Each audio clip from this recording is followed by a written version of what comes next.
beaucoup de malades. Je ne peux pas m'occuper de tous en même temps. Mais écoutez, je suis vraiment heureux d'être de nouveau ici ce soir, dans cette magnifique salle, au milieu de ce merveilleux groupe de gens. Comme nous entrions là-bas, il y a quelques instants, les gens qui se trouvaient dans la rue disaient qu'ils n'avaient pas pu entrer. J'ai dit, eh bien, peut-être que je pourrais vous trouver une place, mais on n'a pas voulu les laisser descendre.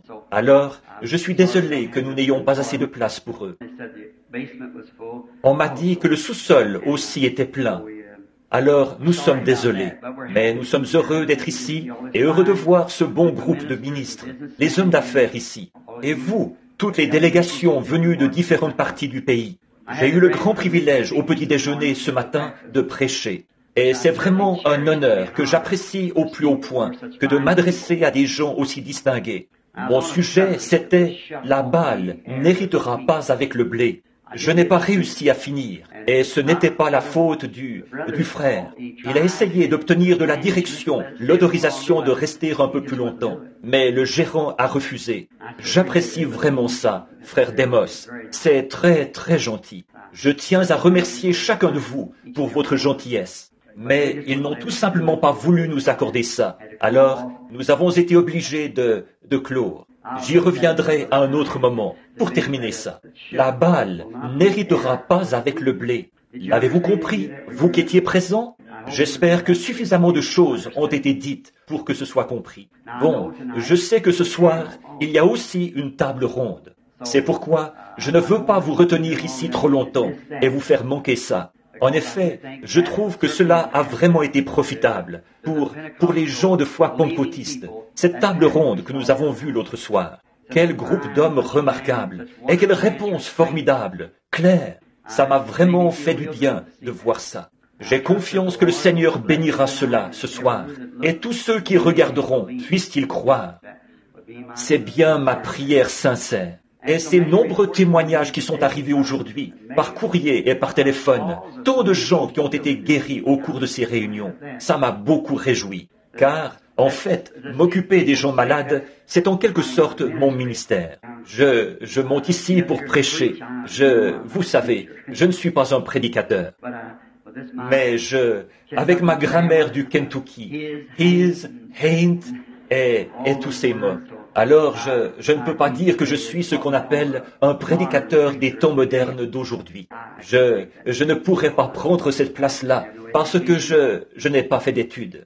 Par contre, j'aime bien exprimer aux autres ce que j'en sais ou ce que je pense en savoir. Ce que j'en ai appris, ce qu'il est pour moi, il est toute ma vie. Tout ce que je pourrais m'attendre à être est tellement plus que ce que j'aurais pu m'imaginer un jour, alors que je n'avais pratiquement pas un seul ami sur Terre quand j'étais jeune garçon. Mais je suis vraiment reconnaissant d'avoir de grands amis aujourd'hui. Oh, excusez-moi. Il me dit que je n'ai pas réglé mon tir comme il faut, là. Maintenant, pour rentrer directement dans le service, lisons quelques passages de l'Écriture. J'aime toujours lire la Bible parce qu'elle est la parole de Dieu. C'est ce que je crois. Et je crois qu'elle est la parole infaillible de Dieu.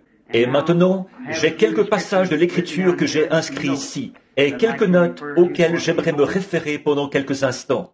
Peut-être 45 minutes. Comme ça, nous pourrons sortir à temps pour aller voir à nouveau ce soir cette merveilleuse table ronde. Et j'ai confiance que Dieu continuera à vous bénir jusqu'au bout. Je sais ce que vous avez à faire. Quant à moi, j'ai encore tout le trajet d'ici à Tucson à faire en voiture ce soir. Voyez-vous? Alors, vous pouvez vous imaginer, ça fait 10 heures de route. Je vais partir outre-mer et je dois faire vérifier mon vaccin contre la fièvre jaune demain matin à l'édifice gouvernemental. Je dois donc me rendre là-bas. L'autre jour, ils ont accepté de reporter mon rendez-vous. Alors là, il n'est pas question de leur dire non, encore une fois. Et je dois encore être vacciné contre le tétanos et le typhus et recevoir mes injections de rappel. Donc, je suis très reconnaissant de cette occasion et de ces bonnes réunions que nous avons eues avant la convention. Ça a vraiment réjoui mon cœur. Vous êtes un groupe de gens très bien. J'ai confiance que Dieu vous bénira. Quand la grandeur ou ce grand monstre couché là-bas, qui s'est retourné brusquement en Alaska il y a quelques jours, il a de nouveau dressé sa queue ce matin vers l'État de Washington. Il pourrait très facilement prendre cette direction-ci. Et si jamais le Saint-Esprit me dit précisément, quelqu'un me répond, me posait cette question, est-ce que ça va arriver ici, frère Branham? Non, ça, je n'en sais rien. Je ne sais vraiment pas. Et tant que je ne le saurai pas, c'est la vérité, ça. Je veux toujours être honnête avec vous. Je ne vais pas simplement présumer, prendre n'importe quelle idée ou quelque chose, ce que je crois ou quelque chose comme ça. Quand je vous le dirai, il en sera ainsi. Bon, mais d'abord, il doit me le dire. Après quoi, je vous le dirai.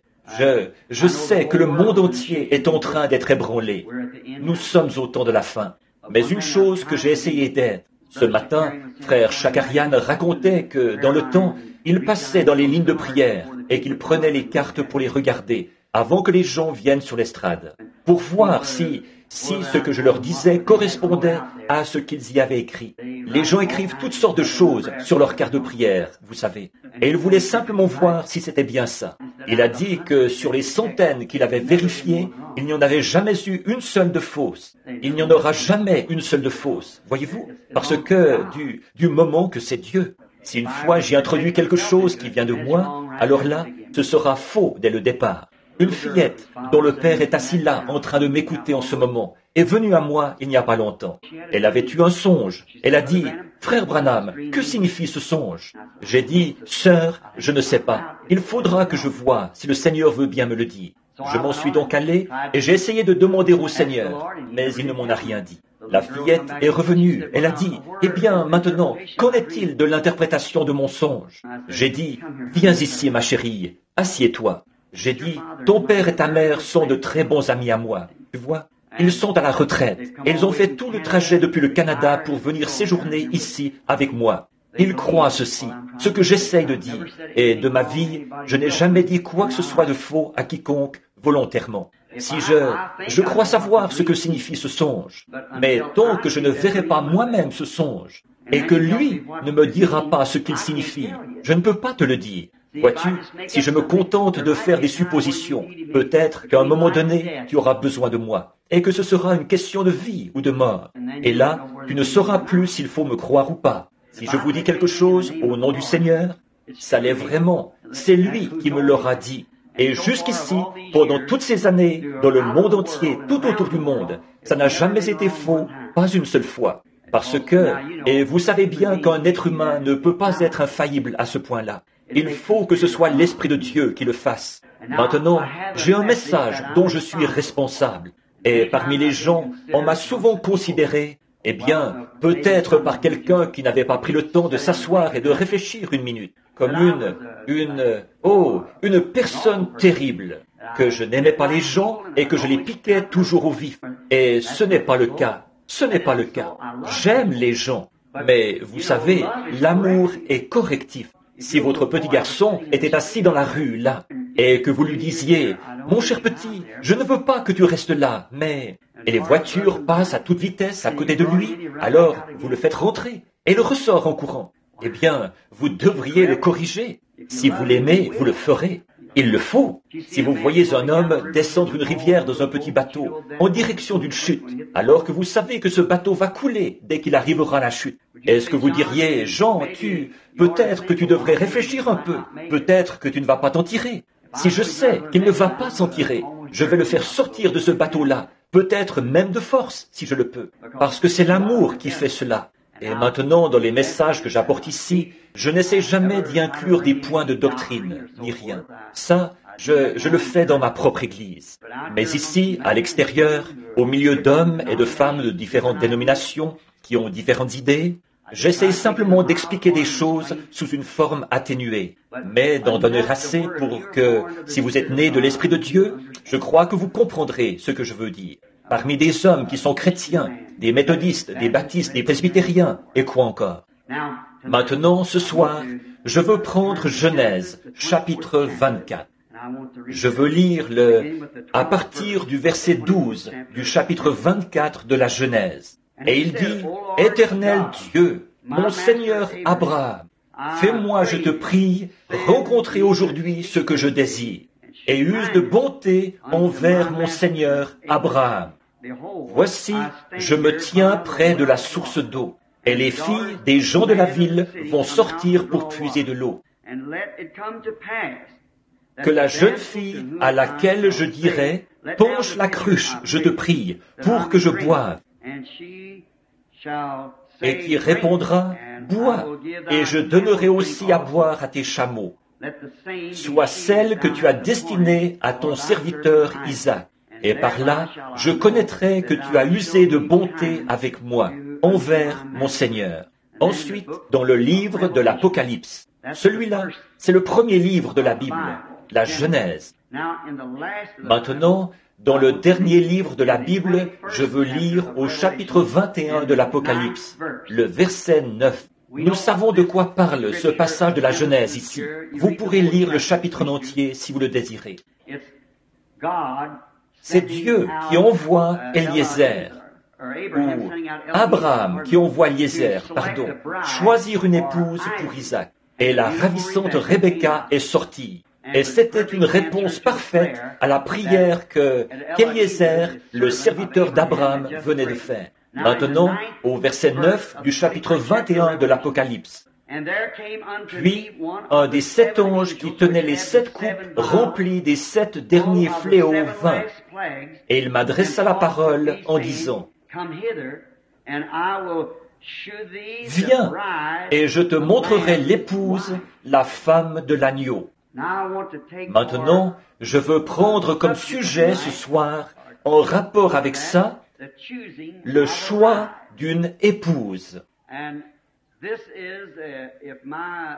Et ceci, si mon frère qui enregistre le veut bien, ceci, c'est la bande que vous pourrez distribuer. Or, ce que j'apporte ici, ça ne veut pas exactement dire que j'adresse ceci à l'assemblée ici présente. Mais ces bandes vont partout dans le monde. Elles sont traduites dans dans un bon nombre de langues. Et elles vont jusque dans les pays païens, partout dans le monde. Nous envoyons ces bandes gratuitement, grâce à une association de l'Église. Et elles sont traduites. Et ces bandes vont partout, dans les jungles de l'Afrique, et jusqu'en Inde, et partout dans le monde. Maintenant, choisir une épouse. Dans bien des domaines de la vie, il nous est donné la possibilité de choisir.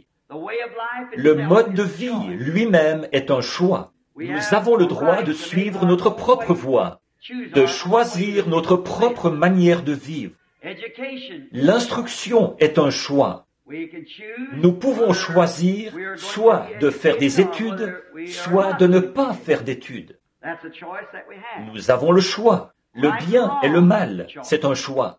Tout homme, toute femme, garçon et fille doit choisir soit d'essayer de mener une vie droite ou de ne pas mener une vie droite. C'est un choix. Le choix est quelque chose d'important. Votre destination éternelle est un choix.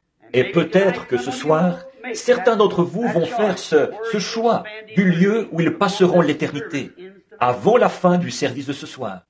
Il y aura une fois où, si vous avez repoussé Dieu bien des fois, il y aura une fois où vous le repousserez pour la dernière fois. Il y a une ligne de démarcation entre la miséricorde et le jugement. Et il est dangereux pour un homme ou une femme, un garçon ou une fille, de franchir cette ligne, parce qu'il n'y a pas de retour possible après avoir franchi cette limite. Donc ce soir sera peut-être le moment où beaucoup prendront leur décision quant au lieu où ils passeront une éternité sans fin. Il y a un autre choix que nous avons dans la vie, et c'est celui d'un compagnon de vie. Un jeune homme ou une jeune femme qui débute dans la vie a reçu le droit de faire son choix. Le jeune homme choisit. La jeune femme a le droit d'accepter ou de refuser. Mais c'est quand même un choix des deux côtés. L'homme et la femme ont tous les deux le droit de choisir. Vous avez également un choix en tant que chrétien. Ici, en Amérique, jusqu'à présent, vous pouvez choisir l'église où vous irez. En tant qu'Américain, vous avez ce privilège de choisir l'église dont vous voulez faire partie. C'est un choix. Si vous ne voulez aller à aucune d'elles, Rien ne vous y oblige. Mais si vous voulez passer de l'église méthodiste à l'église baptiste, ou de l'église catholique à une église protestante, et ainsi de suite, il n'y a personne qui peut vous dire ou vous obliger à aller à aucune église en particulier. C'est ça la liberté que nous avons. C'est ça notre démocratie. Chaque homme peut faire son choix. C'est la liberté de religion. Et c'est une grande chose. Que Dieu nous aide à la garder aussi longtemps que possible. Vous pouvez aussi choisir, quand vous choisissez cette église, vous pouvez choisir si vous, dans cette église, si vous aurez choisi une église qui vous guidera vers votre destination éternelle. Vous pouvez choisir une église qui a un certain credo. Et vous pensez peut-être que ce credo correspond exactement à ce que vous voulez. Sinon, il y a l'autre église qui a son credo à elle. Et puis, il y a la parole de Dieu que vous pouvez choisir. Vous devez faire votre choix. Il est tacitement admis parmi nous que nous devons choisir. Je crois que c'est Élie, à un moment donné, sur la montagne du Carmel. Après l'épreuve de force, cette grandeur critique à laquelle nous-mêmes, nous sommes sur le point d'arriver maintenant. Peut-être que ce sera à vous ou à moi ce soir de choisir, comme lors de l'expérience de la montagne du Carmel. Franchement, je pense que c'est ce qui est en train de se passer maintenant, dans le monde entier.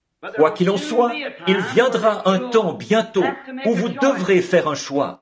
Et vous, les hommes ici, rattachés à vos églises dénominationnelles, croyez simplement ceci, que l'heure est très proche où vous aurez à faire un choix. Ou bien vous entrerez dans le Conseil mondial, ou bien vous ne serez plus une dénomination. Vous devrez le faire, ce choix, et c'est pour bientôt. D'autre part, il est dangereux d'attendre jusqu'à cette dernière heure, parce que vous pourriez bien recevoir quelque chose dont vous ne pourrez plus jamais vous défaire. Vous savez, il y a un temps où vous pouvez être averti. Mais alors, si vous passez outre à cet avertissement, une fois de l'autre côté de cette ligne, alors vous êtes déjà marqué au fer rouge. Souvenez-vous, quand arrivait l'année du jubilé, alors le sacrificateur allait à cheval, en sonnant de la trompette, pour annoncer que tous les esclaves pouvaient être mis en liberté. Par contre, s'ils refusaient d'accepter leur liberté, alors celui-là, on devait le conduire au temple, le faire approcher d'un poteau et lui percer l'oreille avec un poinçon. Après quoi, il était pour toujours au service de son maître. On lui appliquait ça à l'oreille pour typifier l'ouïe. La foi vient de ce qu'on entend. Il avait entendu cette trompette, mais il n'avait pas voulu l'écouter. Souvent, des hommes et des femmes entendent la vérité de Dieu et voient cette vérité être confirmée et démontrée. Mais malgré tout, ils ne veulent pas l'entendre. Il y a une autre raison, il y a un autre choix qu'ils ont fait, plutôt que d'admettre la vérité et les faits. C'est pourquoi il se pourrait que leurs oreilles soient fermées à l'Évangile. Ils ne l'entendront plus jamais. Voici le conseil que je vous donne. Lorsque Dieu parle à votre cœur, agissez immédiatement. Élie les a placés devant un choix à faire. Choisissez aujourd'hui qui vous servirez. Si Dieu est Dieu, servez-le. Mais si c'est Baal qui est Dieu, servez-le. Maintenant, comme nous le voyons, toutes les choses naturelles sont un type des choses spirituelles, comme nous en avons parlé dans notre leçon de ce matin, en considérant le soleil et la nature.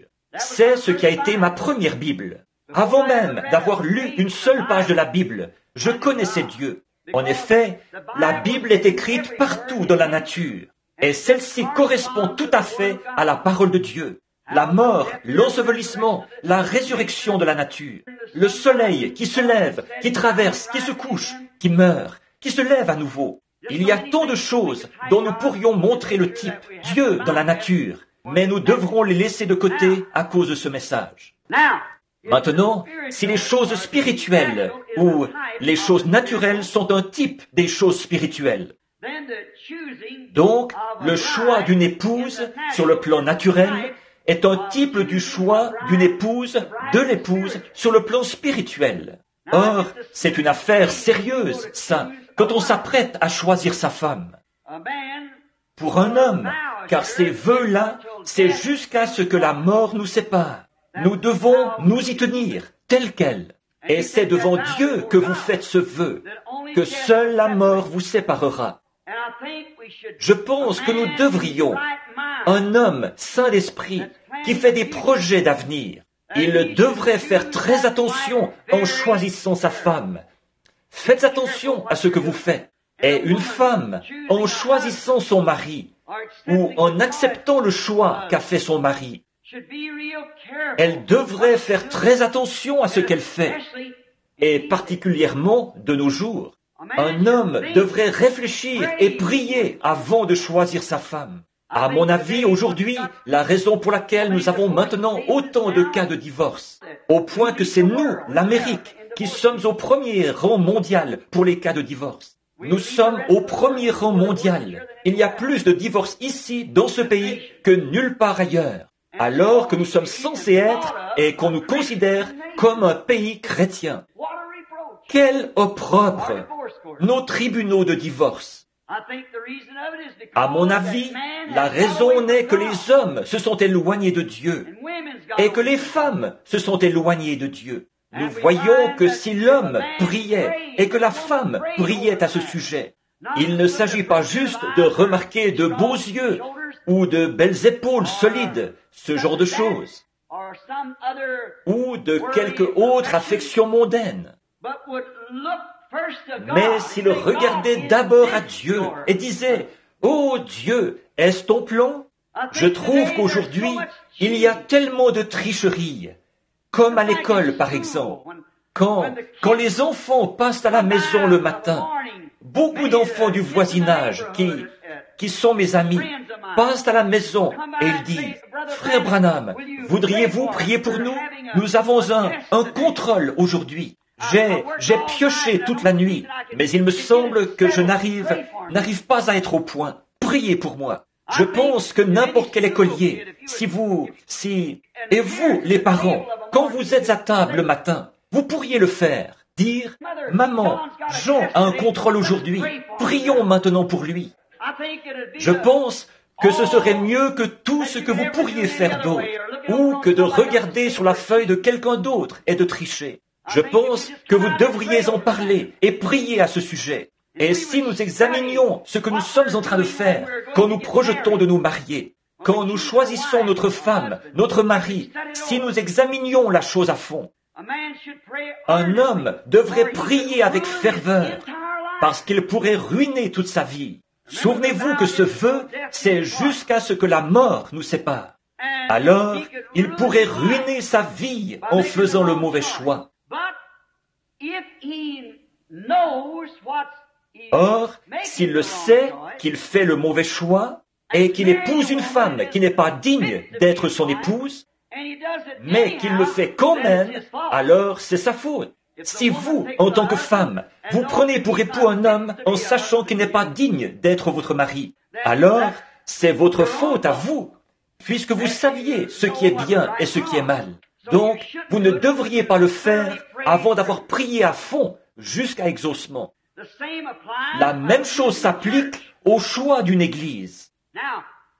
Vous devez prier à propos de l'église dans laquelle vous fraternisez. Souvenez-vous, les églises ont sur elles des esprits. Or, je ne veux pas critiquer, mais je me rends compte que je suis un homme âgé et qu'un de ces jours, je devrais partir. Et, au jour du jugement, je devrais répondre de ce que j'aurais dit ce soir ou à n'importe quel autre moment.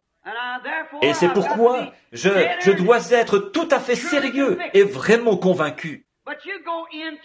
Mais allez dans une église et observez le comportement de cette église. Puis, en observant un peu le pasteur, généralement, vous constaterez que l'Église agit comme le pasteur. Parfois, je me demande si ce ne sont pas les esprits les uns des autres que nous recevons, au lieu du Saint-Esprit. Allez quelque part où le pasteur est très extrémiste et tout excité. Vous constaterez que l'assemblée est pareille. Je pourrais vous amener dans une église où j'ai vu le pasteur se tenir là et secouer la tête d'avant en arrière. Observez l'assemblée. Ils font la même chose. Prenez un pasteur qui gobe tout. Généralement, l'Église va faire la même chose. Alors, si j'avais à choisir une Église, je choisirais une Église véritablement biblique. Une Église fondamentaliste du plein Évangile. Si j'avais à en choisir une où on voyait ma famille, choisissez. J'ai regardé l'autre jour les garçons, le fils de frère Chakarian et son gendre m'ont emmené par ici pour prier pour un jeune homme, un chanteur, un garçon épatant. Je rentrais, il s'appelait Fred Barker. Je rentrais de voyage. Ils m'ont téléphoné pour me dire que Fred était mourant. Et puis, avant que j'aie pu entrer dans la maison, un autre message est arrivé. Il est peut-être déjà mort en ce moment. On disait qu'il avait eu une hémorragie cérébrale, qu'il était paralysé et qu'il était en train de mourir. Et sa femme voulait que je prie pour lui. Je me suis dit, oh, si j'essaye d'y aller en avion, il sera mort avant mon arrivée. Et il est peut-être déjà mort. Donc, sans tarder, j'ai appelé et j'ai eu la jeune femme au téléphone. Et nous avons placé le combiné contre l'oreille de Fred. Il ne pouvait pas avaler. On le nourrissait au moyen d'une sonde. Et quand on eut prié pour lui, il a fait signe qu'on lui retire ça de la gorge. Il pouvait avaler. Les docteurs ne le croyaient pas, ils l'ont retiré et il pouvait avaler. L'autre jour, il était assis bien droit. Une église, choisir une église. Il y a quelques instants, nous avons eu un appel téléphonique ce matin. Une dame, membre de mon église, qui est en fait une baptiste de Louisville, est décédée tôt ce matin. Et mon église, là-bas, un groupe d'hommes vraiment consacrés se sont réunis et ils se sont rendus sur place avant que les pompes funèbres ne l'embaument. Ils se sont tenus près d'elle et ont prié jusqu'à ce que la vie revienne en elle. Elle est en vie ce soir. Les anciens de mon église, parce qu'on leur a enseigné à croire que tout est possible, ils se sont approchés de Dieu avec sincérité. Donc, vous devez faire le bon choix.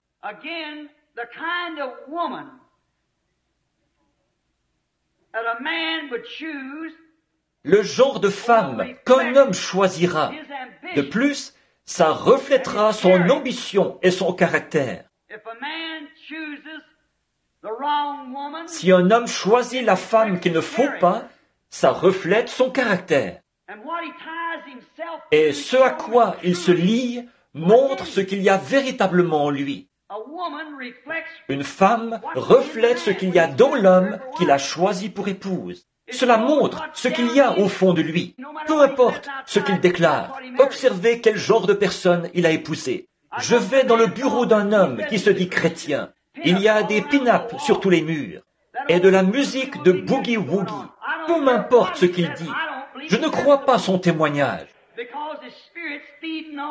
Parce que son esprit se nourrit de ces choses du monde. Supposons qu'il épouse une danseuse de music-hall, ou qu'il épouse une reine du sexe, ou juste une belle riquetta moderne. Ça reflète quelque chose. Ça montre l'idée qu'il se fait de son futur foyer. Parce que c'est elle qu'il a choisi pour élever ses enfants. Et c'est en fonction de ce qu'elle est qu'elle élèvera ses enfants. Donc, ça reflète ce qu'il y a dans cet homme. Un homme qui choisit une femme pareille montre par là comment il envisage l'avenir. Pourriez-vous imaginer un chrétien qui ferait une chose pareille? Non, monsieur, moi je ne le pourrais pas. Un véritable chrétien ne recherchera pas ces reines de beauté, ces danseuses de music-hall et ces reines du sexe. Il recherchera un caractère chrétien. Or, vous ne pouvez pas tout avoir. Il y aura peut-être une jeune fille qui est vraiment jolie, et l'autre jeune fille, peut-être qu'elle est... L'autre a une stature plus agréable que celle-ci. Et il vous faudra peut-être sacrifier l'une au profit de l'autre. Par contre, si celle-là n'a pas la stature d'une dame, d'une femme, et elle, peu m'importerait qu'elle soit jolie ou pas, vous feriez mieux de regarder à son caractère, qu'elle soit jolie ou pas. Car il convient pour un chrétien qui choisit une épouse de choisir une femme qui soit authentiquement née de nouveau, quelle que soit son apparence. Ce qu'elle est en elle-même, c'est ce qui lui fait donner sa mesure. Là encore, ça reflète le caractère divin que lui, il a. Ça reflète ce qu'il a en tête et ce que sera l'avenir, car sa famille sera élevée par cette femme-là pour mener à bien les projets qu'il caresse pour l'avenir de son foyer. S'il épouse une de ces petites riquettas modernes, de ces reines du sexe, à quoi peut-il s'attendre? Quel genre de foyer cet homme peut-il s'attendre à avoir? S'il épouse une fille qui n'a pas assez de sens moral pour rester à la maison et s'occuper de son foyer, qui veut travailler à l'extérieur, dans le bureau de quelqu'un, quel genre de maîtresse de maison sera-t-elle? Vous aurez des babysitters et tout le reste. C'est vrai. Or, je n'apprécie pas beaucoup cette tendance moderniste des femmes qui travaillent. Quand j'ai vu ces femmes en uniforme d'agents de police qui parcouraient cette ville en moto, c'est une honte pour toute ville de laisser une femme faire ça. Voyez. Alors qu'il y a tant d'hommes sans travail, ça montre la manière moderne de penser de notre ville. Ça montre la dégradation. Rien ne nous oblige à voir ces femmes là dehors comme ça. Elles ne sont pas à leur place là dehors comme ça. Quand Dieu a donné une épouse à l'homme, il lui a donné la meilleure chose qu'il puisse lui donner après le salut. Et quand l'une d'elles essaie de prendre la place de l'homme, alors elle est à peu près ce qu'il peut obtenir de pire. Or, c'est vrai ça. Voyez? Maintenant, nous pouvons en voir l'application spirituelle. Je sais que c'est terrible. Vous trouvez ça terrible. Mais c'est la vérité. Peu nous importe combien c'est terrible, nous devons quand même admettre les faits. C'est bien ce que la Bible enseigne. Voyez? Or, ici, nous voyons clairement le plan spirituel, le plan de Dieu pour sa demeure future avec sa future épouse apparaît devant nous maintenant. Si un homme épouse une reine du sexe, vous voyez ce qu'il recherche pour l'avenir. Si un homme épouse une femme qui ne veut pas rester à la maison, vous voyez ce qu'il attend de l'avenir. Une fois, ceci peut sembler affreux, mais j'ai envie de le dire. Et généralement, si j'ai envie de dire quelque chose, c'est que je devrais le dire. Et c'est généralement ça, la manière de faire de Dieu. Autrefois, j'accompagnais un propriétaire de ranch avec lequel je travaillais quand il allait acheter du bétail. Et j'ai remarqué que ce vieil homme regardait toujours la tête de la génisse, bien en face, avant de faire une offre. Ensuite, il lui tournait la tête et il la regardait plusieurs fois. Je le suivais en l'observant. Il la regardait de haut en bas pour voir si son apparence convenait, sa stature. Après, il la regardait bien en face et parfois il secouait la tête et s'en éloignait. J'ai dit, Jeff, je voudrais te demander quelque chose. Il a dit, vas-y, Bill. J'ai dit, pourquoi regardes-tu toujours cette vache bien en face? J'ai dit, elle a l'air de convenir. C'est une bonne vache bien grasse. Il a dit, je dois te dire, mon garçon, que tu as encore beaucoup à apprendre. Et je m'en suis bien rendu compte après qu'il m'a dit ce qu'il en était. Il a dit, peu m'importe qu'elle soit bien bâtie. Elle aura beau être bien en chair jusqu'au sabot. Mais si elle a ce regard farouche, ne l'achète surtout pas.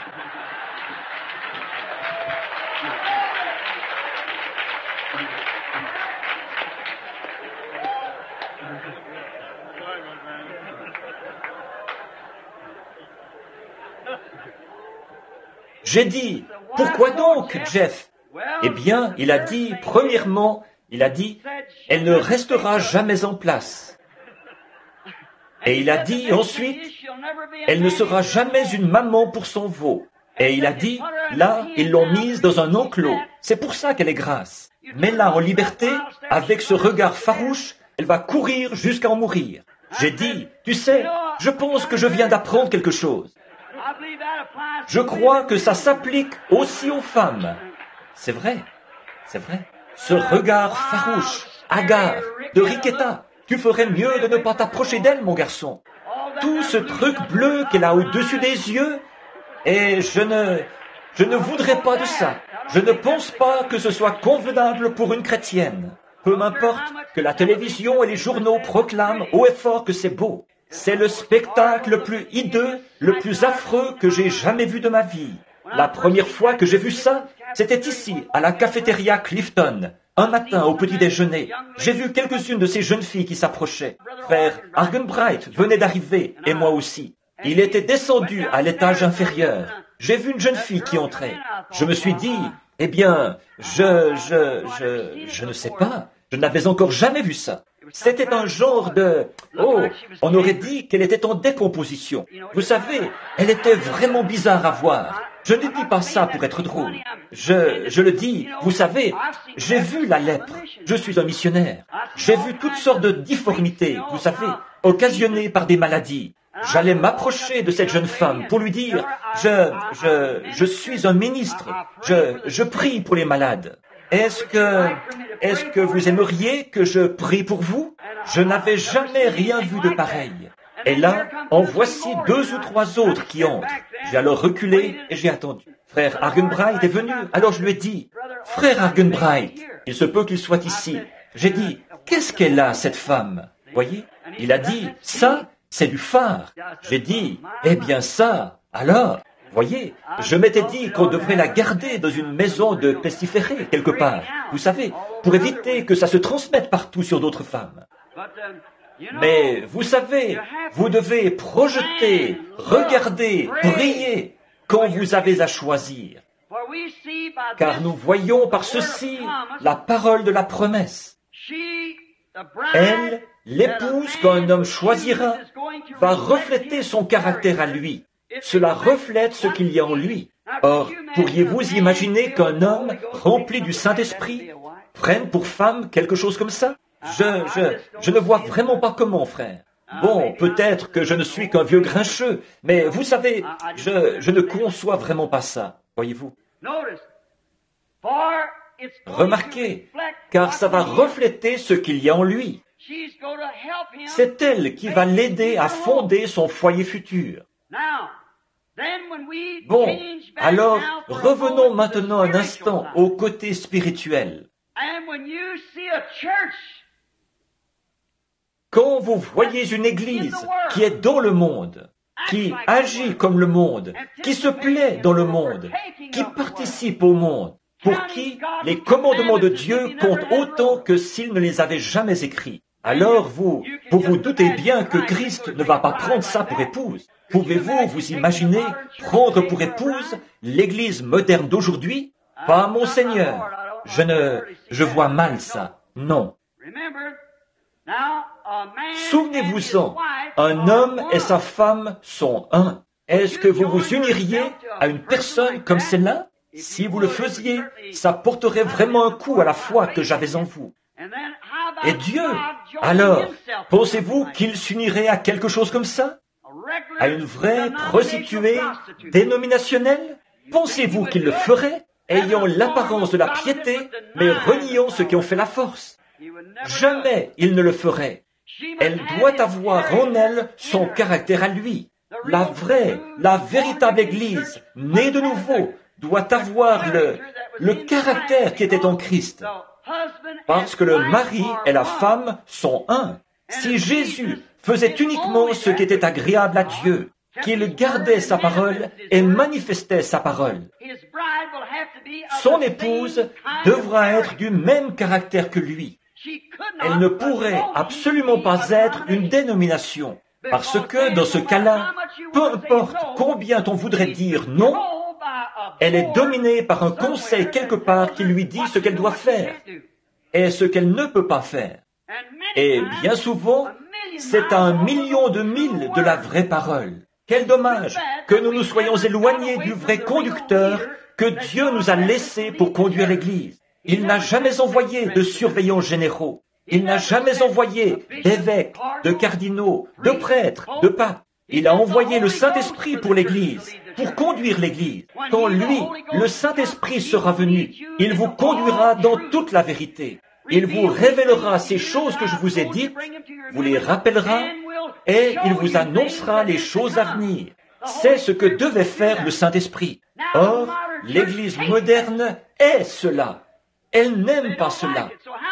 Alors, comment pourrait-elle être l'épouse de Christ? Les gens d'aujourd'hui, ce qu'ils choisissent, c'est une dénomination moderne. Et ça ne fait que refléter leur piètre compréhension de la parole. Je ne veux pas être blessant, mais je veux faire pénétrer ça assez profondément pour que vous voyiez ce qu'il en est. J'ai marié de nombreux couples, mais chaque fois, ça me rappelle Christ et son épouse. L'un des mariages que j'ai célébrés il y a un certain temps, c'est quelque chose qui a été marquant dans ma vie. Il y a plusieurs années de ça. C'était à l'époque où je n'étais qu'un jeune ministre. Mon frère travaillait pour les travaux publics. Je ne sais pas si quelqu'un peut encore se souvenir de ça ou pas. Quelqu'un qui soit aussi vieux que moi. C'était un projet du gouvernement. Et mon frère y travaillait.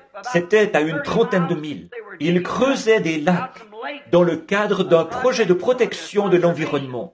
Et il y avait un garçon qui travaillait avec lui là-bas. Il venait d'Indianapolis, qui se trouve à une 100aine de milles au nord de Jeffersonville, l'endroit où j'habitais plutôt. Et il y avait, un jour, il a dit à mon frère, il a dit, Doc, il a dit, je vais me marier, si seulement je peux avoir assez d'argent pour payer le prédicateur. Il a dit, j'ai assez d'argent pour payer mon certificat, mais il a dit, je n'ai pas assez d'argent pour payer le prédicateur. Doc a dit, eh bien, mon frère est prédicateur, et il accepterait peut-être de vous marier. Il a dit, il ne fait jamais payer les gens pour ce genre de choses. Il a dit, voudrais-tu lui demander s'il accepterait de me marier? Eh bien, ce soir-là, mon frère me l'a demandé. J'ai dit, s'il n'a jamais été marié auparavant, ni l'un ni l'autre, et que tout est en ordre.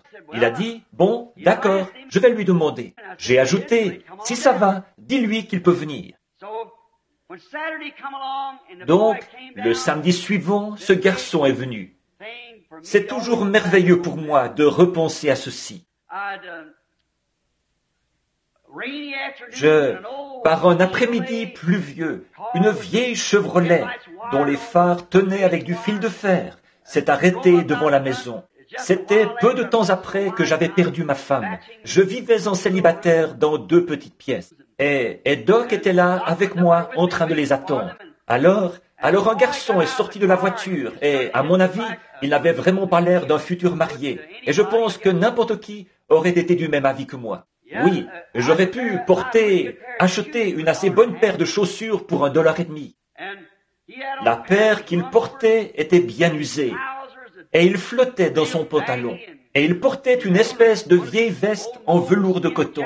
Je ne sais pas si ceux d'entre vous qui sont plus âgés se souviendront de ça. On aurait dit qu'elle avait passé dans une machine à laver sans avoir été rincée. Elle était pleine de traînées et attachée comme ceci, le coin relevé. Et une jeune fille est sortie de l'autre côté.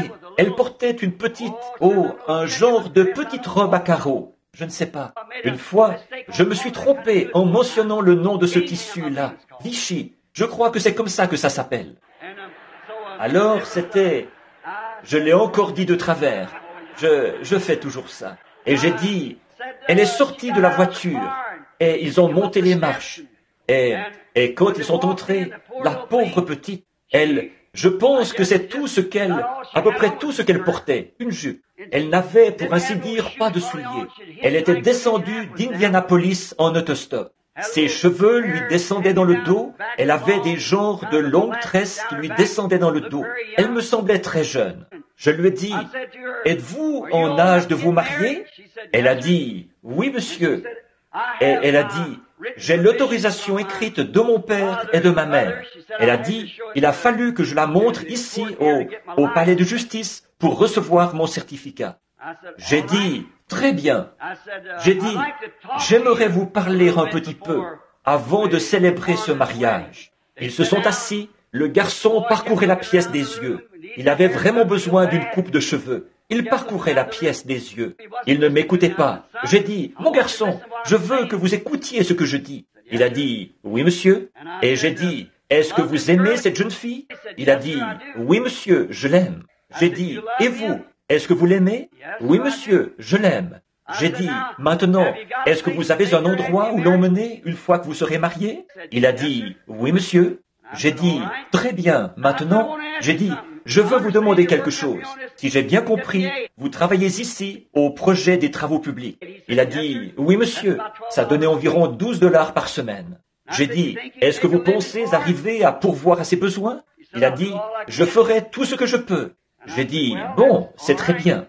Et j'ai dit, mais alors, s'il se retrouve s'il perd ce travail, sœur, qu'est-ce que vous allez faire? Vous allez retourner en courant à la maison chez maman et papa?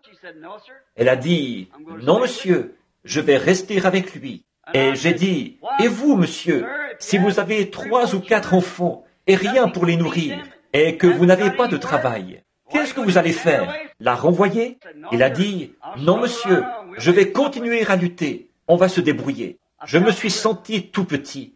J'ai vu qu'ils l'aimaient vraiment et qu'ils s'aimaient l'un l'autre. Je les ai mariés. Ensuite, je me suis demandé où ils l'avaient emmené. Quelques jours plus tard, j'ai demandé à mon frère Doc où c'était. Il a dit, descends à New Albany, une petite ville au-dessous de chez nous. Au bord de la rivière, là-bas, je m'étais mis un bout de tôle, à l'endroit où je me rendais chaque jour quand j'étais monteur de ligne. Et alors, quand les autres hommes s'asseyaient ensemble pour raconter des blagues et tout ça, moi, je sautais dans le camion et je descendais à la rivière et je priais pendant ce temps-là. Et je lisais ma Bible sous un grand morceau de tôle, à l'endroit où il y avait déjà eu une vieille usine sidérurgique. Et il y avait là-bas un tas de vieux wagons de marchandises. Ce garçon était allé là-bas, il avait pris un des wagons de marchandises qui s'y trouvait et il avait découpé une porte. Puis il avait pris du papier journal et des boutons punaises. Combien savent ce qu'est un bouton punaise? Il n'y a personne du Kentucky ici dans ce cas. C'est que vous prenez un morceau de carton et vous y enfoncez une punaise, un petit clou. Et ensuite, vous enfoncez ça dans... C'est ça, un bouton punaise. Ils avaient donc mis ça partout et il était allé chercher du matériel à l'usine sidérurgique pour construire un perron. Il avait pris quelques vieilles caisses pour en faire une table. Un jour, je me suis dit, je vais passer là-bas voir comment ils vont. Environ 6 mois avant ça, j'avais marié la fille de E.V. Knight au fils de E.T. Slider. Et E.V. Knight, c'est l'un des hommes les plus riches le long de la rivière Ohio. Et, il dirige les grandes usines de la région qui font des maisons préfabriquées et autres. Et Slider, E.T. Slider, lui, c'est la société de sable et de gravier. Des enfants de millionnaires. Et je les avais mariés. J'étais allé quelque part, on avait répété pendant environ 2 semaines. Il fallait aller dans une cabine et s'agenouiller sur un coussin. Et tout le faste et toutes les formalités auxquelles je me sois jamais plié, pratiquement, il m'a fallu m'y plier pour marier ce couple. Et quand ils sont repartis, eh bien, cet autre petit couple était simplement là, dans une espèce de petite chambre où on avait un petit sofa et un lit pliant. Mais les 2 couples avaient été mariés par la même cérémonie. Alors, un jour, j'ai eu l'idée d'aller rendre visite à ce couple riche. Ils n'avaient pas besoin de travailler. Leur père était millionnaire. Il leur avait construit une belle maison. Pour tout vous dire, E.V. Knight, là-haut sur la colline, les poignées des portes de son grand palais sont en 14 carats. Alors, vous pouvez vous imaginer dans quelle sorte de maison ils habitent. Ils n'avaient pas besoin de travailler. Chaque année, on leur donnait une belle Cadillac. Ils étaient enfants uniques. Alors voilà, ils avaient vraiment tout ce qu'ils voulaient. Quand je me suis approché de chez eux, un jour, comment j'avais fait leur connaissance, c'est qu'un de leurs amis était un de mes bons amis. Alors, on était tous un peu copains. Et c'est comme ça que j'avais fait leur connaissance, quand ils ont voulu que je les marie. Je suis donc allé leur rendre visite. Je suis descendu de ma vieille Ford devant la maison et j'ai monté les marches. Et une fois en haut, j'étais un petit peu trop près et je les ai entendus. Ils étaient en train de se quereller. Ils étaient jaloux l'un de l'autre. Ils étaient allés danser. C'était une très jolie fille. Elle était un peu comme une de ces reines de beauté. Elle avait remporté de nombreux prix dans la région et gagné entre autres des voitures et d'autres choses pour avoir été reine de beauté. Je les regardais et l'un était assis dans un coin et l'autre dans l'autre. Et ils se querellaient à propos d'un certain garçon avec lequel elle avait dansé, ou une certaine fille, quelque chose comme ça. Quand je me suis approché, ils se sont levés d'un bond et se sont vite attrapés l'un l'autre. Ils se sont pris par la main et se sont dirigés vers la porte. Ils ont dit, « Ça alors, mais bonjour, frère Branham, comment ça va ?» J'ai dit, « Bien, et vous deux, comment ça va ?» Oh, il a dit, nous sommes très heureux, n'est-ce pas, chérie? Et elle a dit, oui, chérie. Là, voyez-vous, vous présentez quelque chose qui n'est pas la réalité. Or, vous ne pouvez pas vous réchauffer devant la peinture d'un feu, comme certaines de ces églises qui essaient de faire une peinture de la Pentecôte, en présentant quelque chose qui est arrivé il y a 1000 ans ou 2000 ans. Vous ne pouvez pas vous réchauffer devant la peinture d'un feu. La Pentecôte est tout aussi réelle aujourd'hui qu'à ce moment-là. Voyez? Oui, le feu continue à tomber. Ce n'est pas la peinture d'un feu, c'est un feu réel. Alors, voilà, eux, ils en étaient là. Voyez, je ne voudrais pas vivre comme ça. Oh, je me suis dit, tu sais, juste en bas, de l'autre côté de la falaise, près de la rivière, c'est là que cet autre couple est allé s'installer. Je me suis dit qu'un samedi après-midi, j'allais faire un saut là-bas pour voir comment eux, ils allaient. Alors, mon visage était sale, je portais une salopette sale et mes outils étaient sur moi. Je me suis dit, je vais aller les surprendre. Je suis arrivé discrètement, comme si j'étais en train de vérifier si des isolateurs avaient été endommagés par la foudre ou quelque chose d'autre. Et je marchais le long de la ligne téléphonique, des câbles électriques qui bordaient la rivière. Stationnés, devant chez eux se trouvait la vieille Chevrolet. C'était environ 1 an après que je les avais mariés. Et il y avait... La porte était ouverte. Et je les entendais parler. On dirait un hypocrite, là.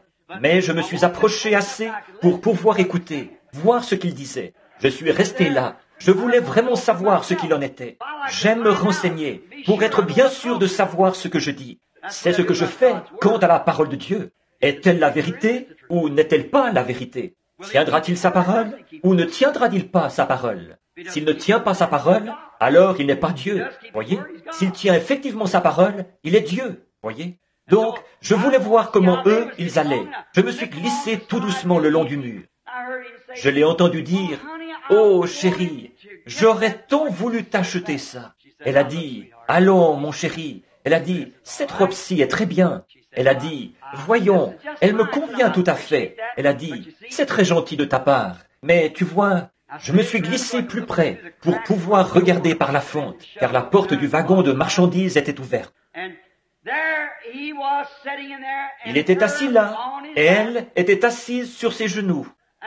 Il avait passé son bras autour d'elle, et elle autour de lui. Il avait une espèce de vieux chapeau à large bord, dans lequel il avait fait un petit trou. Sur le dessus, il l'avait tout aplati. Et il y avait versé son salaire. Il était en train de l'étaler sur la table. Il disait, tant pour l'épicerie, tant pour l'assurance, et tant pour la voiture, et il n'arrivait pas à joindre les deux bouts. J'ai compris qu'il avait vu une petite robe dans une vitrine là-bas. Ça faisait quelques semaines qu'il la regardait. Elle coûtait $1 et quelques. Il voulait l'acheter. Il disait, eh bien, chérie, elle tirait tellement bien. Et il disait, elle a dit, mais chérie, j'ai déjà une robe. Je n'en ai pas vraiment besoin. Voyez, et cette petite reine, j'ai reculé et j'ai levé les yeux. Je voyais là la flèche au sommet de l'autre maison. Je me suis tenu là et j'ai regardé pendant quelques minutes. Je me suis dit, qui est l'homme riche? Je me suis dit, si toi, Bill Branham, si tu avais à choisir l'un de ces endroits, où irais-tu? Pour ma part, je ne prendrais pas cette beauté au sommet de la colline. Je prendrais ce caractère ici en bas, une vraie femme d'intérieur, quelqu'un qui m'aime et qui reste avec moi, quelqu'un qui essaye de bâtir un foyer, pas quelqu'un qui vous saigne pour toutes sortes de toilettes, de parures, mais quelqu'un qui est avec vous, qui est une partie de vous. Je ne l'ai jamais oublié. ce qui était arrivé là. L'un a choisi une beauté, l'autre a choisi le caractère. Or, voilà la seule manière de choisir. Recherchez d'abord le caractère, et ensuite, si vous l'aimez, parfait. Remarquez, le premier Adam de Dieu n'a pas eu la possibilité de choisir sa femme. Il n'a pas eu le choix. Dieu lui en a simplement fait une. Il n'a pas pu la choisir. Alors, nous constatons qu'elle l'a détourné de la parole de Dieu. Il n'a pas eu la possibilité de prier à ce sujet. Lui, ce n'est pas comme vous et moi. Il n'a pas eu le choix. Et alors, c'est ainsi qu'elle l'a détourné de sa position correcte de fils de Dieu. Et elle l'a fait en lui montrant une manière de vivre plus moderne. Quelque chose qu'il n'aurait réellement pas dû faire. Mais son caractère a montré qu'elle avait tort. Ses motifs et ses objectifs n'étaient vraiment pas bons. Elle a réussi à le convaincre par son raisonnement que la nouvelle lumière moderne qu'elle avait trouvée, mais qui était contraire à la parole de Dieu, était une meilleure manière de vivre. Combien de femmes aujourd'hui et inversement d'hommes vont arriver à éloigner de Dieu une brave femme ou à éloigner de Dieu un brave homme en cherchant à lui dire « Cette religion, mon garçon, toi qui es pentecôtiste, cette religion, ils disent « Oh, c'est démodé, c'est vieux jeu, ne crois surtout pas ça. Vous feriez mieux de prier fort avant d'épouser cette fille-là, peu m'importe combien elle est jolie. » C'est pareil pour l'homme. Elle a réussi à le convaincre d'abandonner la volonté de Dieu et elle l'a poussé à faire quelque chose qu'il n'aurait pas dû faire. Ce qui a entraîné la race humaine tout entière dans la mort. C'est pourquoi la Bible lui interdit d'enseigner, de prêcher ou de manier la parole de Dieu de quelque manière que ce soit. Je sais, sœurs, vous êtes nombreuses à dire « Le Seigneur m'a appelé à prêcher ». Je ne vais pas argumenter avec vous, mais je vous dirai que la parole dit que vous ne devez pas le faire. Elle n'enseignera pas, ni ne prendra aucune autorité, mais elle devra demeurer dans le silence. Eh bien, direz-vous, le Seigneur m'a dit de le faire. Je n'ai aucun doute là-dessus. Avez-vous entendu mon message l'autre soir à propos de Balaam? Balaam a reçu la première décision de Dieu qui était claire. Ne le fais pas. Mais il a continué à folâtrer jusqu'à ce que finalement Dieu lui dise d'aller le faire. Il se peut que Dieu vous permette de prêcher. Je ne dis pas qu'il ne l'a pas fait, mais ce n'est pas conforme à sa parole originelle et à son plan, car elle doit être soumise comme le dit aussi la loi. C'est vrai, par conséquent, elle n'est pas censée le faire. Maintenant, remarquez, là encore, comme l'épouse naturelle est le type de l'épouse spirituelle. La parole dit qu'elle a été faite à cause de l'homme et non l'homme à cause d'elle. Or, dans quelques minutes, je vais parler de l'épouse de Christ et donner la raison de tout ça. Mais là, j'essaie de vous montrer le contexte. La femme a été faite à cause de l'homme et non l'homme à cause de la femme. C'est pour cette raison que, sous les anciennes lois, la polygamie était légale. Regardez David, qui était là avec 500 femmes. Et la Bible dit qu'il était un homme selon le cœur de Dieu, avec 500 femmes. Et Salomon avec 1000, mais pas une seule de ces femmes ne pouvait avoir un autre mari. Procurez-vous ma bande sur le mariage et le divorce. Au sommet de la montagne, à Tucson, il n'y a pas longtemps, j'étais là-haut en train de prier à ce sujet. Et ils ont laissé sortir les enfants des écoles pour observer cette colonne de feu qui décrivait un cercle autour de la montagne et qui prenait la forme d'un entonnoir tout en faisant un mouvement de va-et-vient, montant et descendant. Il y a des gens ici qui sont au courant. Ils étaient là-bas et l'ont vu. C'était au moment où il m'a exposé la vérité sur ces questions relatives au mariage et au divorce. Si un groupe va dans cette direction-ci et l'autre dans cette direction-là, il doit y avoir une vérité quelque part. Après ces 7 sauts, il a montré la vérité à ce sujet. Maintenant, remarquez, elle ne pouvait avoir qu'un seul mari, parce que la femme a été faite à cause de l'homme et non l'homme à cause de la femme. C'est l'ensemble de ces 500 femmes qui étaient la femme de David. Et c'était un type. Quand Christ s'assiera sur le trône dans le millénium, Son épouse, ce ne sera pas qu'une seule personne, mais des dizaines de milliers de personnes qui ne formeront qu'un, l'épouse. De même, David avait de nombreuses femmes prises individuellement, mais ce n'est que la totalité de ces individus qui était sa femme, tout comme c'est le corps entier des croyants qui est l'épouse de Christ. Parce que c'est elle, la femme, lui, c'était l'homme. Or, nous avons été faits à cause de Christ. Christ n'a pas été fait à cause de nous. Voilà ce que nous essayons de faire aujourd'hui dans nos manuels. Nous essayons d'adapter la parole qui est Christ à notre gré, plutôt que de nous adapter, nous, au gré de la parole. C'est bien différent. Quand un homme choisit une certaine jeune fille dans une famille, il ne doit pas baser ce choix sur la beauté, car la beauté est trompeuse. Et la beauté moderne de ce monde est du diable. Oh, j'entends quelqu'un dire là-bas, attention là, prédicateur. Je dis que ces choses sur cette terre qu'on appelle belles sont carrément du diable. Je vais vous le prouver. Alors, à la lumière de cette observation, sondons la sainte parole de Dieu pour voir si c'est vrai ou non. Et certaines d'entre vous, les femmes, qui cherchent tant à être jolies, regardez d'où ça vient. Au commencement, nous voyons que Satan était tellement beau qu'il a séduit des anges. Et il était le plus beau de tous les anges. Ça montre que c'est du diable. Il est dit dans les Proverbes, Salomon a dit, la beauté est vaine. C'est vrai, le péché est beau. Certainement qu'il l'est, il est attirant. Je voudrais vous poser une question et vous dire ici quelque chose. Je veux que vous soyez attentifs pendant quelques minutes. De toutes les espèces qui existent dans le monde, que ce soit les oiseaux, les animaux, nous constatons que dans la vie animale, chez tous, à l'exception de la race humaine, c'est le mâle qui est beau et pas la femelle. Pourquoi ça? Regardez le cerf, le gros mâle, magnifique avec ses bois, et la petite biche qui n'a pas de bois. Regardez la poule, la petite poule tachetée, et le gros coq aux plumes magnifiques. Regardez l'oiseau mâle et l'oiseau femelle. Regardez le canard, le colvert et sa femelle. Voyez?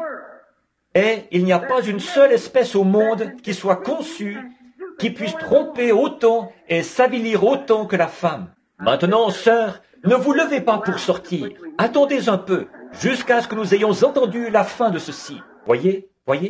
Il n'y a rien, aucune autre femelle que la femme qui puisse être immorale. Vous appelez une chienne une coureuse. Vous appelez une truie une cochonne. Mais moralement, elles ont plus de moralité que la moitié des vedettes de cinéma par ici. Elles ne peuvent pas faire autrement qu'être morales. Et c'est chez la femme qu'il y a eu un changement en vue de la perversion. C'est vrai. Voyez-vous où sa beauté l'amène? Or, voilà pourquoi aujourd'hui, nous constatons que la beauté des femmes augmente. Prenez Pearl O'Brien. Avez-vous déjà vu sa photo? On disait d'elle que c'était la grande beauté de l'Amérique. Il n'y a pas une écolière de n'importe quelle école qui ne la reléguerait au dernier rang. Saviez-vous que c'est censé être comme ça? Saviez-vous que la Bible dit que ce serait comme ça? Savez-vous que s'il y a eu la chute au commencement, c'est à cause des femmes? Et la chute, et à la fin, ça va se terminer de la même manière, avec des femmes qui dirigent et qui dominent sur des hommes, et ainsi de suite. Savez-vous que l'Écriture le dit? Le savez-vous? C'est le jour où elle met des vêtements d'homme et se coupe les cheveux, alors que toutes ces choses sont contraires à la parole de Dieu.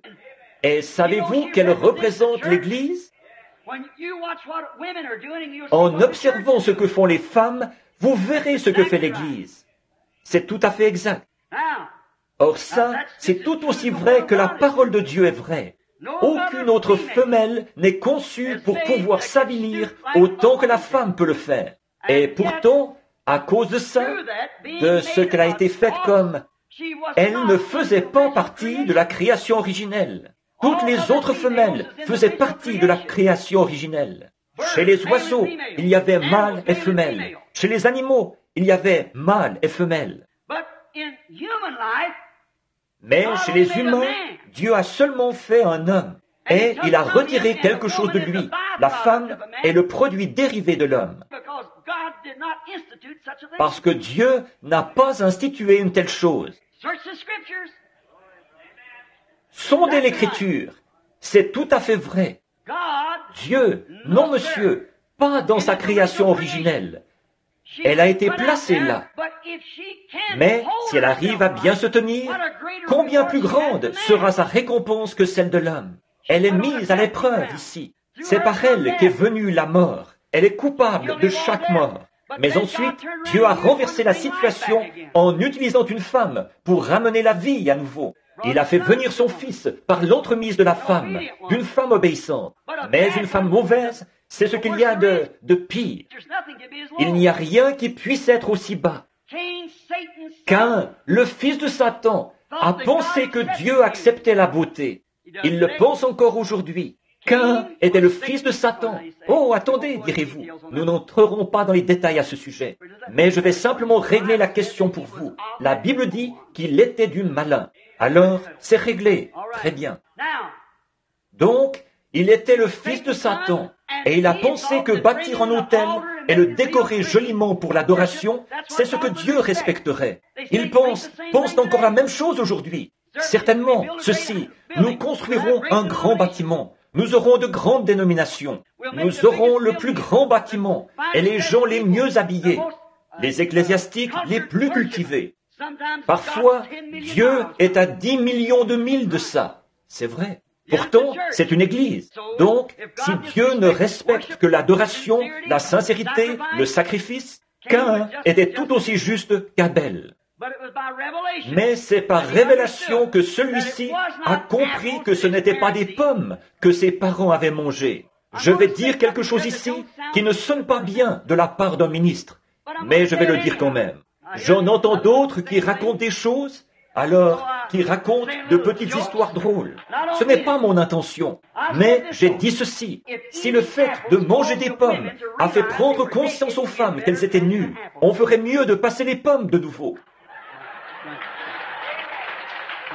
Voyez, oui.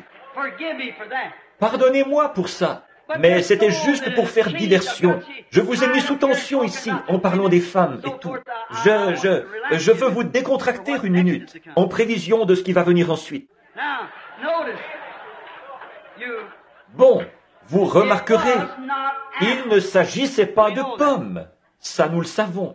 De nos jours, l'Église, avec ses réalisations, est devenue, comme c'est le cas avec toutes les autres réalisations humaines, elle est en train de devenir scientifique. Ils essayent d'en faire une Église scientifique, en utilisant des images et de grands clochers pour attirer. Quel dommage que les pentecôtistes se soient retrouvés dans cette même ornière. Vous seriez mieux avec un tambourin là au coin de la rue, et l'Esprit de Dieu autour de vous. Mais vous cherchez à rivaliser avec les autres parce que vous êtes devenu une dénomination. C'est à cause de ça, voyez.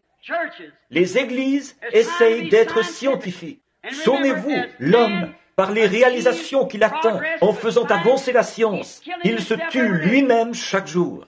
Quand il a inventé la poudre à canon, regardez ce que ça a produit. Quand il a inventé l'automobile, elle a tué plus de monde que la poudre à canon. Maintenant, il s'est doté d'une bombe à hydrogène. Je me demande ce qu'ils vont faire. C'est vrai.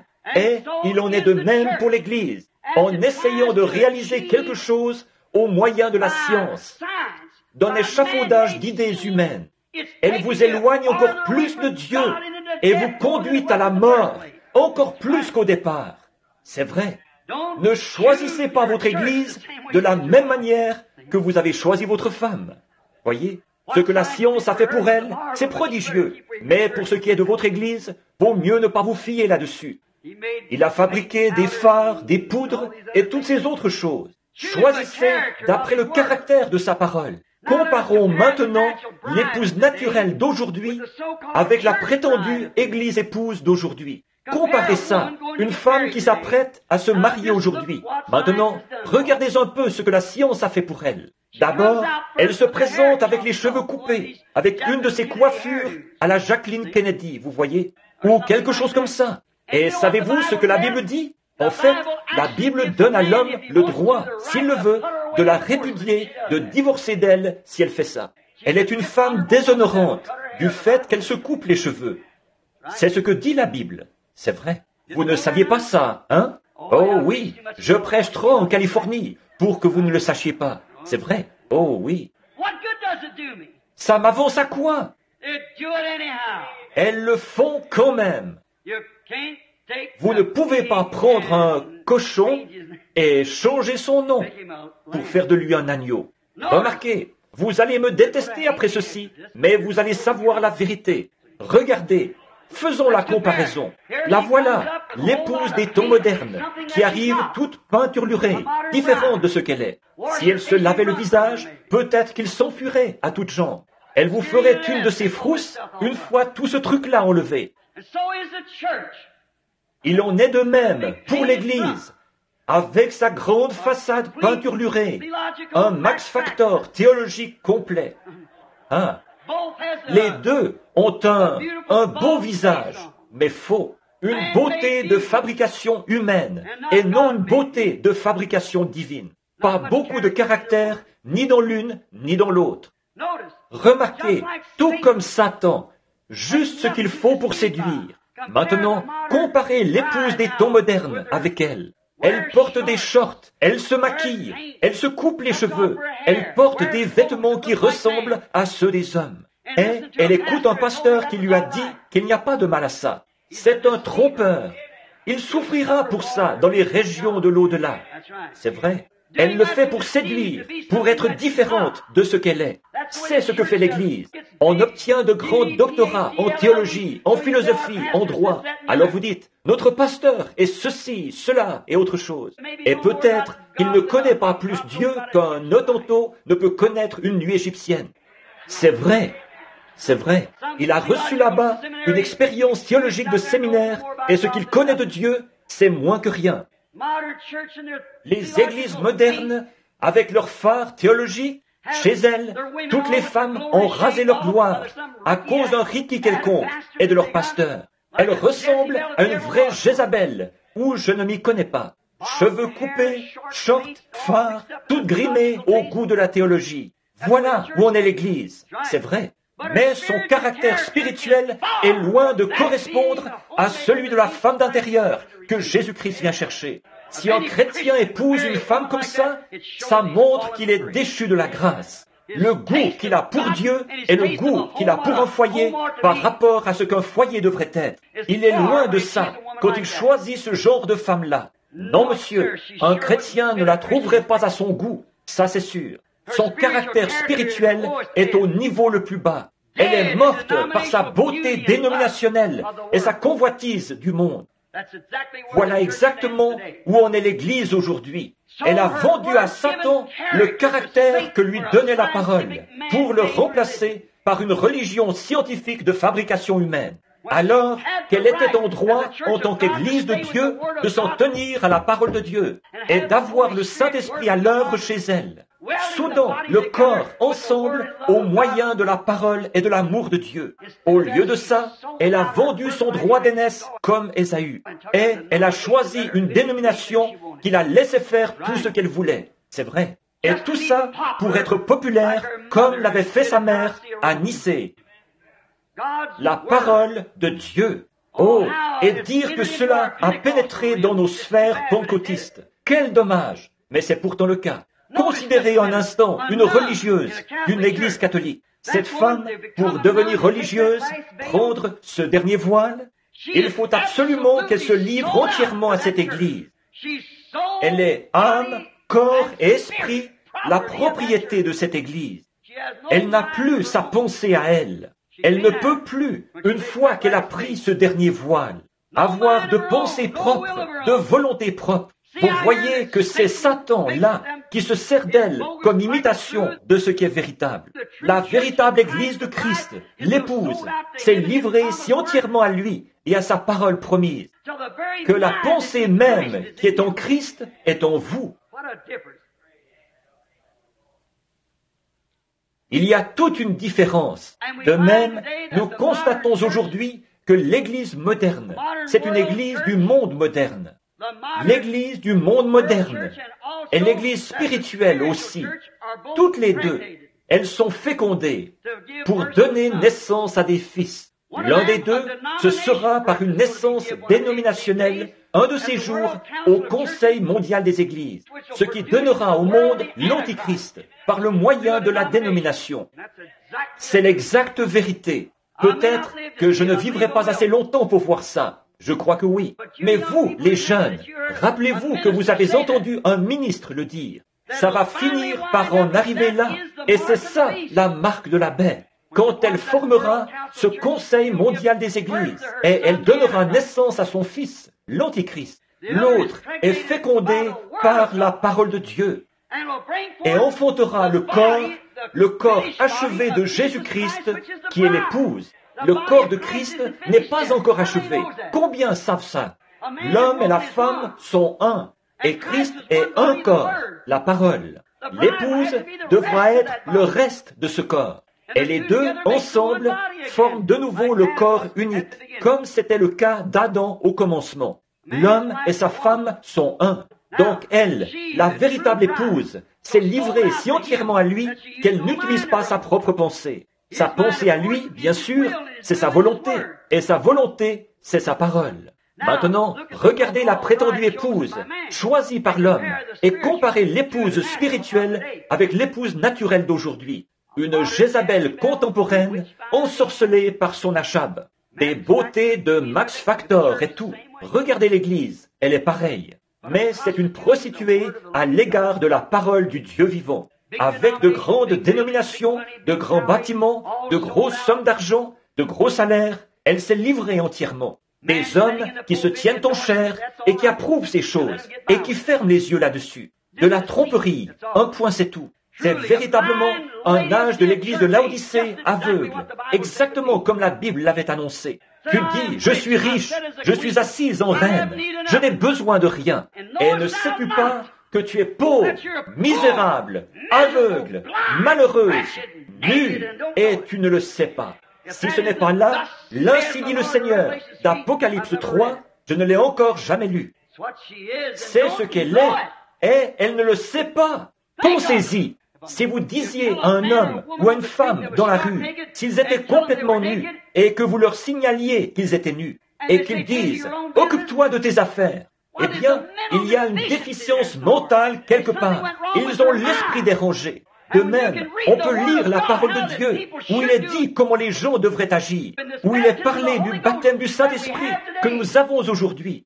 Et malgré ça, les gens, eh bien, ils vous regardent comme si vous étiez fous. Vous leur dites qu'il faut qu'ils naissent de nouveau, qu'il faut qu'ils croient la Bible. Ils disent, ça, c'est une fable juive qui a eu cours il y a bien des années en arrière. C'est notre Église qui a le chemin.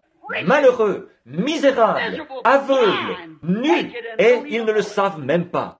Et la Bible dit que c'est dans cet état-là qu'ils se retrouvent. Comment donc un vrai prophète pourrait-il ne pas voir ça? Je ne sais pas. C'est en train de s'infiltrer dans toutes nos églises, partout. Regardez un peu, c'est bien la tendance moderne. La vieille prostituée et ses filles d'Apocalypse 17, qui est en train de donner aux pauvres, aveugles, misérables, sa doctrine théologique contraire à la parole de Dieu. Et l'on a trouvé chez elle les âmes des esclaves et des hommes et des femmes de partout. Au lieu d'attirer les gens, Christ confirme sa parole, et c'est ce qui attire les gens. Il n'attire pas les gens des églises, où on est attiré par les grandes dénominations, les grandes activités, les extravagances et le luxe. Mais c'est la parole de Dieu qui attire l'épouse de Christ. Maintenant, remarquez, il est intéressant de remarquer que l'Église cherche à attirer l'attention des gens par de belles soutanes et des chorales en grande tenue, des femmes aux cheveux coupés et au visage fardé. et elles se disent, et ça chante comme un ange, ça ment comme un démon. Ça sort toute la nuit à une espèce de soirée dansante, et ça trouve ça tout naturel. Et voilà ce qu'elles se disent. Il n'y a pas de mal à ça. C'est de toute beauté. Mais voyez-vous, c'est faux, c'est fabriqué. Ce n'est pas la parole de Dieu. Alors que la véritable épouse attire l'attention de Dieu en gardant sa parole. Maintenant, remarquons Christ. Vous dites, eh bien maintenant, attendez une minute, la beauté dont vous parlez, qu'est-ce que c'est? La Bible dit dans Ésaïe 53, 2, que Jésus, quand il est venu, il n'avait aucune beauté. Son aspect n'avait rien pour nous plaire. Pas vrai? Aucune beauté. S'il était venu comme Satan aujourd'hui, revêtu de la beauté mondaine, les gens auraient accouru vers lui et l'auraient accepté, comme ils le font avec l'Église aujourd'hui. Ils l'auraient cru, l'auraient reçu, comme ils le font avec Satan aujourd'hui. Certainement. Seulement, il n'est pas venu revêtu de ce genre de beauté-là. Mais il vient toujours revêtu de la beauté du caractère. Voilà, Christ n'était pas un bel homme, grand, fort, costaud. Dieu ne choisit pas ce genre-là. Je me rappelle qu'une fois, un prophète est allé choisir un roi, faire du fils d'Isaïe un roi, pour qu'il prenne la place d'un autre roi, Saül. Donc Isaïe a fait venir devant lui son beau grand garçon. Il a dit, la couronne ira bien sur sa tête. Le prophète s'est avancé pour verser l'huile sur lui. Il a dit, Dieu l'a rejeté. Et il a rejeté chacun d'entre eux, jusqu'à ce qu'il arrive à un petit gars au teint rosé, avec des épaules tombantes. C'est sur lui qu'il a versé l'huile. Et il a dit, Dieu l'a choisi. Voyez, nous choisissons d'après ce que nous voyons. Dieu, lui, choisit d'après le caractère. Le caractère. Il n'y a jamais eu un caractère comme celui de Jésus-Christ. C'est ce qu'il vit en vous et le manifeste, lui. Nous voyons que c'est vrai. Ce n'est pas une beauté mondaine dont il serait revêtu qui attire son épouse. C'est son caractère à lui. Le caractère de l'Église. Voilà ce que Jésus recherche. Et non les grands bâtiments, les grandes dénominations et le grand nombre de membres qu'on peut trouver. Il a promis de nous rencontrer là où 2 ou 3 sont assemblés. C'est vrai. C'est là-dessus que le vrai croyant fonde ses espérances. Sur la parole de Dieu qui est confirmée comme étant la vérité, ce qu'elle est. Ils choisissent d'après sa parole, et non d'après un groupe qui aime le monde. Eux, ils détestent ça. Ce n'est pas étonnant qu'elle soit divorcée de lui. En effet, elle n'a pas saisi sa révélation. Elle ne l'a pas. Il ne s'intéresse pas à elle, à sa manière d'agir et de faire, et à la quantité de ces choses du monde qu'elle possède. Ce qu'il recherche en elle, c'est le caractère de Christ. Bon, maintenant, juste un instant, c'est ça. Il choisit une épouse pour qu'elle reflète son caractère. Et c'est là que les églises modernes d'aujourd'hui passent certainement 1 million de milles à côté de son programme, puisqu'elles nient que ceci est la vérité. Alors, comment serait-ce possible? Or, il attend le jour où cette épouse sera formée. Hébreux 13, 8, exactement comme cela a été, comme lui a été. Il faut qu'elle soit pareille à lui, même chair, même os, même esprit, pareil en tout, formée de la même façon. Et c'est alors que les deux deviennent un. Tant que l'Église ne sera pas comme ça, ils ne font pas un. Son caractère à lui, la parole, pour cet âge-ci, doit être façonnée. Elle doit être façonnée pour être comme lui. Maintenant, en terminant, je veux vous dire pour quelle raison j'ai dit ces choses. Après quoi je terminerai. L'autre nuit, vers les 3 heures du matin, j'ai été réveillé. Je demande à n'importe lequel d'entre vous de répondre à ceci. Vous ai-je déjà dit quelque chose au nom du Seigneur qui n'ait pas été vrai? Cela a toujours été vrai. En mon âme et conscience, Dieu sait que c'est vrai. Sur les milliers de choses qui ont été dites, il n'y a personne au monde, nulle part, qui puisse dire qu'il est manqué d'accomplir une seule parole de cela. Ça s'est toujours accompli parfaitement, même que j'étais à Phoenix l'autre jour, ou il y a environ 1 an de ça, et que je vous ai parlé de ce message sur Messieurs, quelle heure est-il? Et je vous ai dit, il y aurait une rencontre là-bas avec 7 anges, et que ce serait l'ouverture de ces sceaux, et ce qu'il en serait. Et là, le magazine Life a publié l'article là-dessus. Cette grande flamme qui s'élevait dans les airs à une altitude de 30 000 et mesurait 27 000 de large. Ils disaient qu'ils n'arrivaient pas à comprendre ce que c'était. Ils ne le savent toujours pas. Ici même, dans ce bâtiment, ce soir, il y a des hommes qui étaient sur place avec moi quand c'est arrivé. Exactement ce qui avait été dit. Il m'a annoncé les choses qui allaient s'accomplir, et elles sont arrivées exactement comme ça. Chacun des sceaux, comme ils ont été ouverts, ils ont fait connaître les mystères qui avaient été tenus cachés tout au long des âges des réformateurs, et tout, de façon absolument parfaite.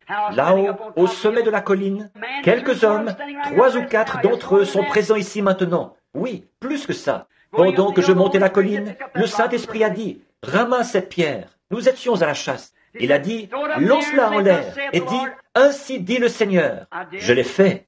De là est descendu un petit vent en forme d'entonnoir. J'ai dit, d'ici 24 heures, vous verrez la main de Dieu. Ces hommes sont assis ici même en ce moment.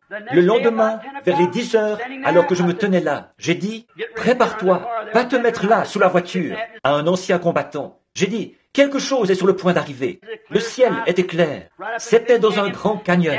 C'est alors qu'un feu tourbillonnant est descendu du ciel. Il a claqué très fort et il a frappé les parois du canyon comme ça. Je me trouvais juste en dessous. J'ai ôté mon chapeau. J'ai gardé la tête droite. Il est descendu jusqu'à 3 ou 4 pieds au-dessus de moi. Et il a ouvert une tranchée tout autour de cette paroi, comme ça. Et il y a eu une déflagration. Puis il est remonté dans les airs. Il a tourbillonné à nouveau et il est redescendu 3 fois. Il a même coupé le sommet de buisson de prosopie sur une distance de 200 yards. Vous entendez ces hommes qui disent « Amen » Ils y étaient quand c'est arrivé, voyez-vous. Et il y a eu 3 déflagrations. Quand ils sont ressortis de dessous les voitures et tout, et qu'ils sont revenus vers moi, ils ont dit, si ça vous avait frappé, de vous, il ne serait même pas resté une tache d'huile. J'ai dit, c'était lui, il me parlait. Dieu parle par un tourbillon, voyez? Et il y avait là cette même colonne de feu que vous voyez sur la photo. Et quand elle est remontée, ils ont dit, qu'en est-il? J'ai dit, le jugement frappe la côte ouest. 2 jours plus tard, l'Alaska a failli être englouti. Voyez, ça a frappé là-bas, une fois, le premier coup. C'est qu'il faut faire quelque chose pour le symboliser. Par exemple, l'homme qui a mis du sel dans un vase, puis l'a jeté dans l'eau, et a dit, « Ainsi dit le Seigneur, qu'il y ait de l'eau douce. » Un autre exemple, c'est Jésus qui a pris de l'eau, l'a versée dans une cruche, et on a fait du vin. Il vous faut quelque chose pour le symboliser. C'était donc ça, quelque chose qui est monté dans les airs et qui est redescendu. C'est ce qui a déclenché ce petit tourbillon. Moins de 24 heures après, il secouait cette montagne, si bien que cela a ouvert une tranchée tout autour. Monsieur le révérend Blair, qui est assis ici et que je suis en train de regarder en ce moment, il s'y trouvait et on a ramassé quelques morceaux. Il y a ici Terry Sothman, et il y en a d'autres ici, et Billy Paul, et des frères, beaucoup sont ici, ceux qui s'y trouvaient pour le voir arriver, quand ça a arraché ces morceaux de là. Ce n'est pas de la fiction, c'est la vérité. Ça ne s'est pas passé autrefois, du temps de la Bible. Ça se passe maintenant, voyez? C'est le même Dieu qui m'a toujours montré ces choses, lesquelles se sont accomplies parfaitement à la lettre. Elles n'ont jamais failli, pas une seule fois.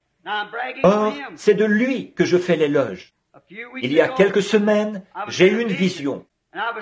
Je me tenais sur un lieu élevé et j'allais avoir une vision préalable de l'Église. Et j'ai remarqué, venant de je me tenais plutôt comme ceci, tourné vers l'ouest. Et, venant de cette direction-ci, s'avançait le beau groupe de femmes. Elles étaient très bien mises, leurs longs cheveux bien arrangés derrière. Elles avaient des manches, et leurs jupes tombaient d'une manière soignée. Elles marchaient toutes sur un air de marche, comme « En avant, soldats chrétiens, marchons au combat, c'est la croix de Jésus qui ouvre la marche. » Pendant qu'elles défilaient, je me tenais debout, et il y avait quelque chose là. Un esprit, c'était Dieu qui a dit « Voilà l'épouse ». J'ai regardé, et mon cœur était heureux. Et elle s'en est allée dans cette direction-ci, et elle a passé derrière moi. Après un moment, quand elle est revenue dans cette direction-ci, il a dit, maintenant, l'Église contemporaine va défiler. Et voilà l'Église d'Asie qui s'avance. Je n'avais jamais vu une bande de femmes aussi dégoûtante. Voici les autres églises des différentes nations qui s'avancent. Elles étaient horribles à voir. Et ceci, je le dis, parce qu'il est de mon devoir envers Dieu de dire la vérité. Quand il a dit, voici maintenant l'Église d'Amérique qui va défiler. Si j'ai jamais vu une bande de démons, ça, c'en était bien une. Ces femmes étaient complètement nues, avec une espèce de chose grisâtre, de la couleur d'une peau d'éléphant. Elles tenaient ça devant elles, et en haut, il n'y avait rien du tout. Et elles faisaient cette sorte de truc, ces danses que les jeunes font par ici, le twist, et ces trucs-là, accompagnés par ce genre de musique. Et quand j'ai vu Miss USA s'avancer, j'ai failli m'évanouir. Maintenant, ceci est « Ainsi dit le Seigneur ». Vous croyez que je suis son serviteur, alors croyez-moi maintenant. Je ne le dirai pour rien au monde. Il n'y a pas assez d'argent dans le monde entier pour me faire dire ça, si ce n'était pas vrai. Quand elle a passé, c'était la chose la plus dégoûtante que j'ai jamais vue. J'ai pensé, oh Dieu, aussi dur que les prédicateurs, et nous, les frères, nous avons travaillé pour te fournir une épouse. Et nous n'avons pas pu faire mieux que ça. Elle se trémoussait, tout en tenant ceci devant elle, une espèce de jupe de danseuse hawaïenne. Elle tenait ça devant ses parties, sa partie du bas, comme ceci, en dansant et en se trémoussant comme le font les jeunes ici, dans ces émissions vulgaires qu'on présente, où ils se trémoussent. C'était Miss Christianisme d'Amérique. Je vous le certifie, et que Dieu me vienne en aide. Mais voilà de quoi ça a l'air devant sa face. J'ai commencé, j'aurais pu m'évanouir. Je me suis dit, après tous les efforts, toutes les prédications, toutes les tentatives de persuasion, toutes, sans exception, elles avaient les cheveux coupés.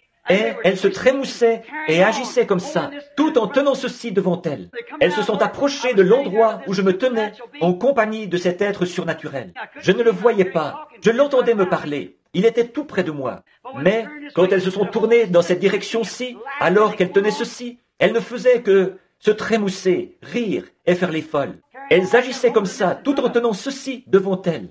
Alors que je me tenais là, en sa présence, moi qui suis son serviteur. Avec tout ce que j'ai fourni comme effort, je n'ai pas pu faire mieux que ça. J'ai pensé, oh Dieu, ça m'a avancé à quoi? Ça a servi à quoi?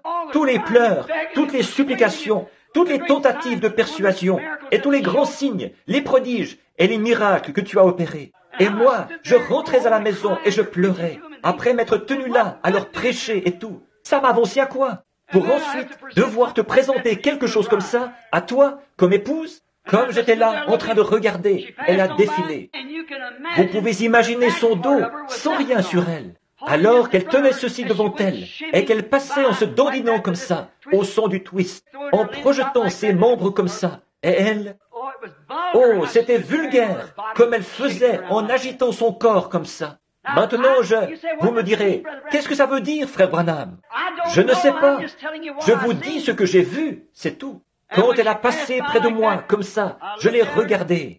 Oh, je me suis senti vraiment mal. Je me suis détourné. J'ai pensé, oh Dieu, alors je suis condamné. Ce n'est plus la peine pour moi d'essayer maintenant. Je ferai tout aussi bien de démissionner. Madame Carl Williams, si vous êtes assise ici, ce songe dont vous m'avez parlé dernièrement, que vous avez eu l'autre nuit et qui vous dérangeait, c'est ça. Le volant m'est enlevé des mains. Alors, je me suis dit simplement, je ferais tout aussi bien d'oublier ça. Pour moi, c'était fini. Puis, tout à coup, je l'ai entendu revenir. Et de ce côté-ci, s'est avancée cette même épouse qui était partie dans cette direction-ci. Ces jeunes femmes sont revenues. Et chacune était vêtue du costume national du pays d'où elle venait, comme la Suisse, l'Allemagne et ainsi de suite. Chacune portait cette sorte de costume. Elles avaient toutes de longs cheveux, exactement comme celle du début. Et les voici qui venaient en marchant. En avant, soldats chrétiens, marchons au combat. Et quand elles ont passé devant la tribune où nous étions, toutes en même temps, elles ont tourné les yeux dans notre direction. Puis, elles ont tourné la tête et ont continué à marcher. Et juste à ce moment, elles ont commencé à s'élever dans le ciel. L'autre est allée sur le bord d'une colline et est descendue, comme ça. Celles-ci ont commencé à s'élever, à marcher vers le ciel. Et pendant qu'elles marchaient, j'ai remarqué 2 ou 3 jeunes filles en arrière. Il m'a semblé qu'elles étaient d'un pays étranger, peut-être de la Suède, de la Suisse ou d'ailleurs. Elles ont commencé à regarder autour d'elles, et j'ai dit, ne faites pas ça, ne rompez pas le pas. Alors que je criais comme ça, dans la vision, je suis revenu à moi-même. J'étais debout, là, la main tendue comme ça. Je me suis dit, eh bien, c'est la raison pour laquelle j'ai dit ce que j'ai dit ce soir. Je veux vous poser une question. Est-il plus tard que nous le pensons? Se pourrait-il qu'elle soit déjà appelée et choisie, scellée à l'intérieur? Il n'y en aura pas un seul de plus, vous savez. Serait-ce possible?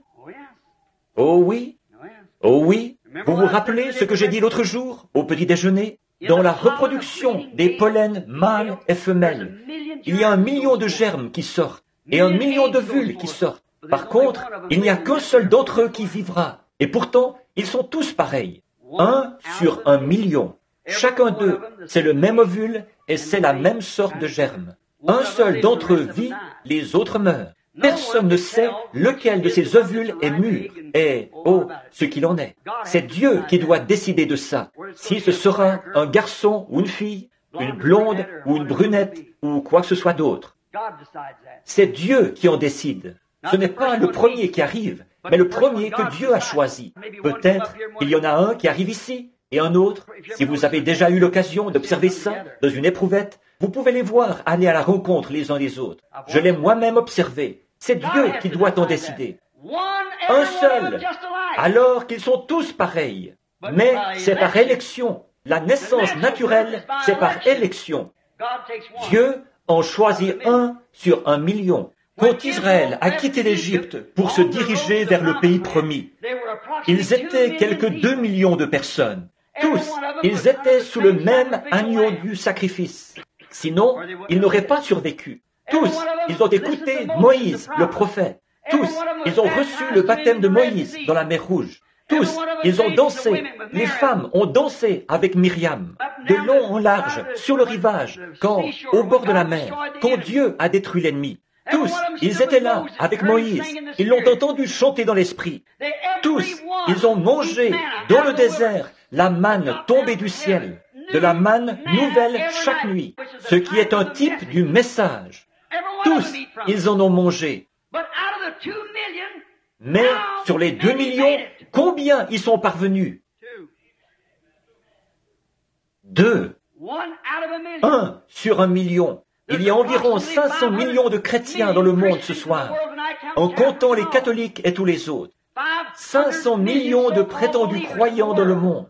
Si l'enlèvement avait lieu ce soir, ça voudrait dire si c'était vraiment dans la proportion d'1 sur 1 million. Je ne dis pas que c'est le cas, mais si c'était le cas, alors dans les prochaines 24 heures, 500 personnes auraient disparu.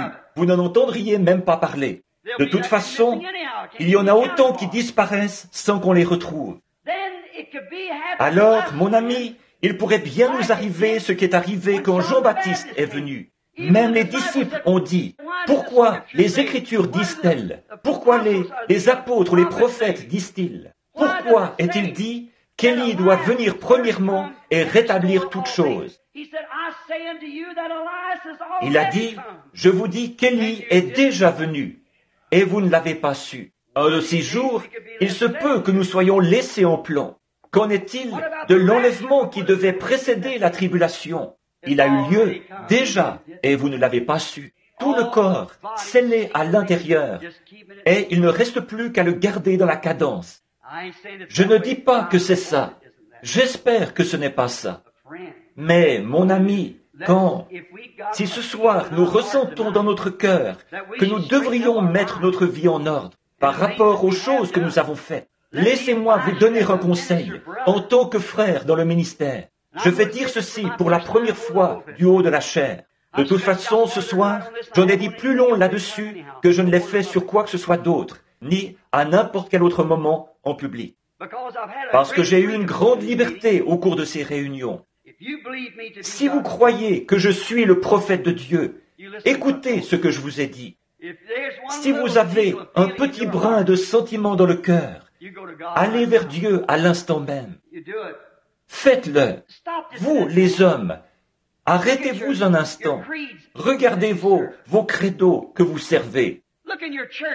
Regardez dans vos églises. Est-ce que ça correspond bien à la parole de Dieu? Avez-vous rempli toutes les conditions requises? Vous dites, je suis un homme bon.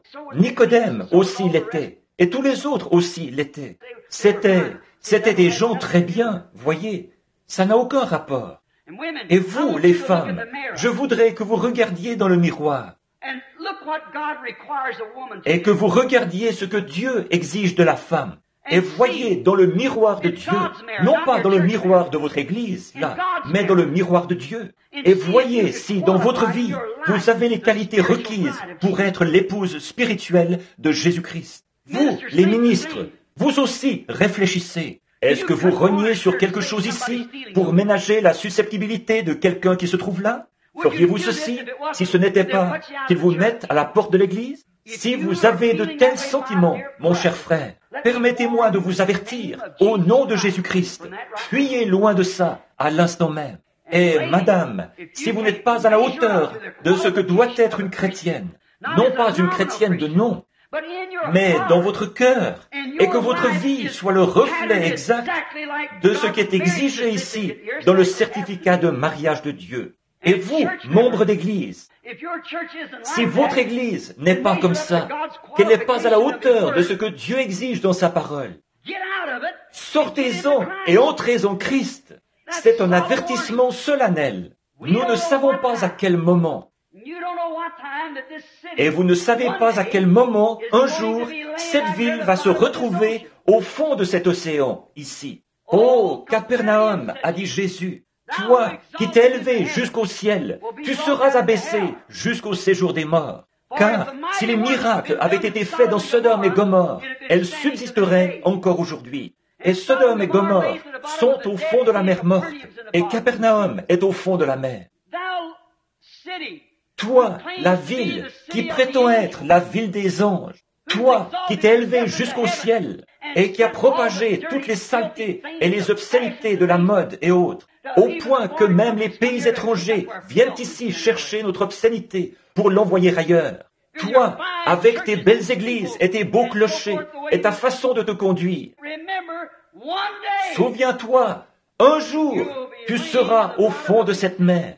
Maintenant même, ton sol est criblé d'alvéoles, comme un grand nid d'abeilles. La colère de Dieu gronde juste au-dessous de toi. Pendant combien de temps encore va-t-il maintenir ce banc de sable suspendu au-dessus, alors que l'océan là-bas, à une profondeur d'1 mille, va se glisser à l'intérieur jusqu'à Salton Sea? Ce sera pire que le dernier jour de Pompéi. Repens-toi, Los Angeles, et tous les autres, repentez-vous et tournez-vous vers Dieu. L'heure de sa colère est venue sur la terre. Fuyez pendant qu'il est encore temps de fuir et entrez en Christ. Prions. Dieu bien-aimé, alors que mon esprit est secoué, mon cœur laisse couler des larmes d'avertissement. Ô Dieu, fasse que les hommes et les femmes ne prennent pas ce que j'ai dit pour une plaisanterie, et que les gens qui vont à l'église ne le considèrent pas comme un parti pris ou quelque chose contre eux. Puissent-ils voir, Seigneur, que c'est par amour. Tu m'en es témoin, Dieu Tout-Puissant. J'ai parcouru cette côte de haut en bas, année après année, en proclamant ta parole. Sois mon témoin, ô Dieu, si ça devait arriver ce soir, j'ai dit la vérité. Tu sais que cette vision de l'épouse est la vérité. J'y ai associé ton nom, Seigneur, en disant que c'était ainsi dit le Seigneur. Et il me semble bien, Seigneur, que je suis conscient de ce que je fais.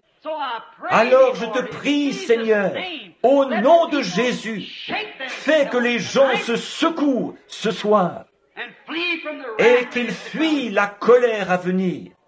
Car Ichabod est écrit sur les portes et sur les nations. Une marque noire a été apposée sur elle. L'Esprit de Dieu a été attristé et s'en est allé. Ils ont été pesés dans la balance et trouvés légers.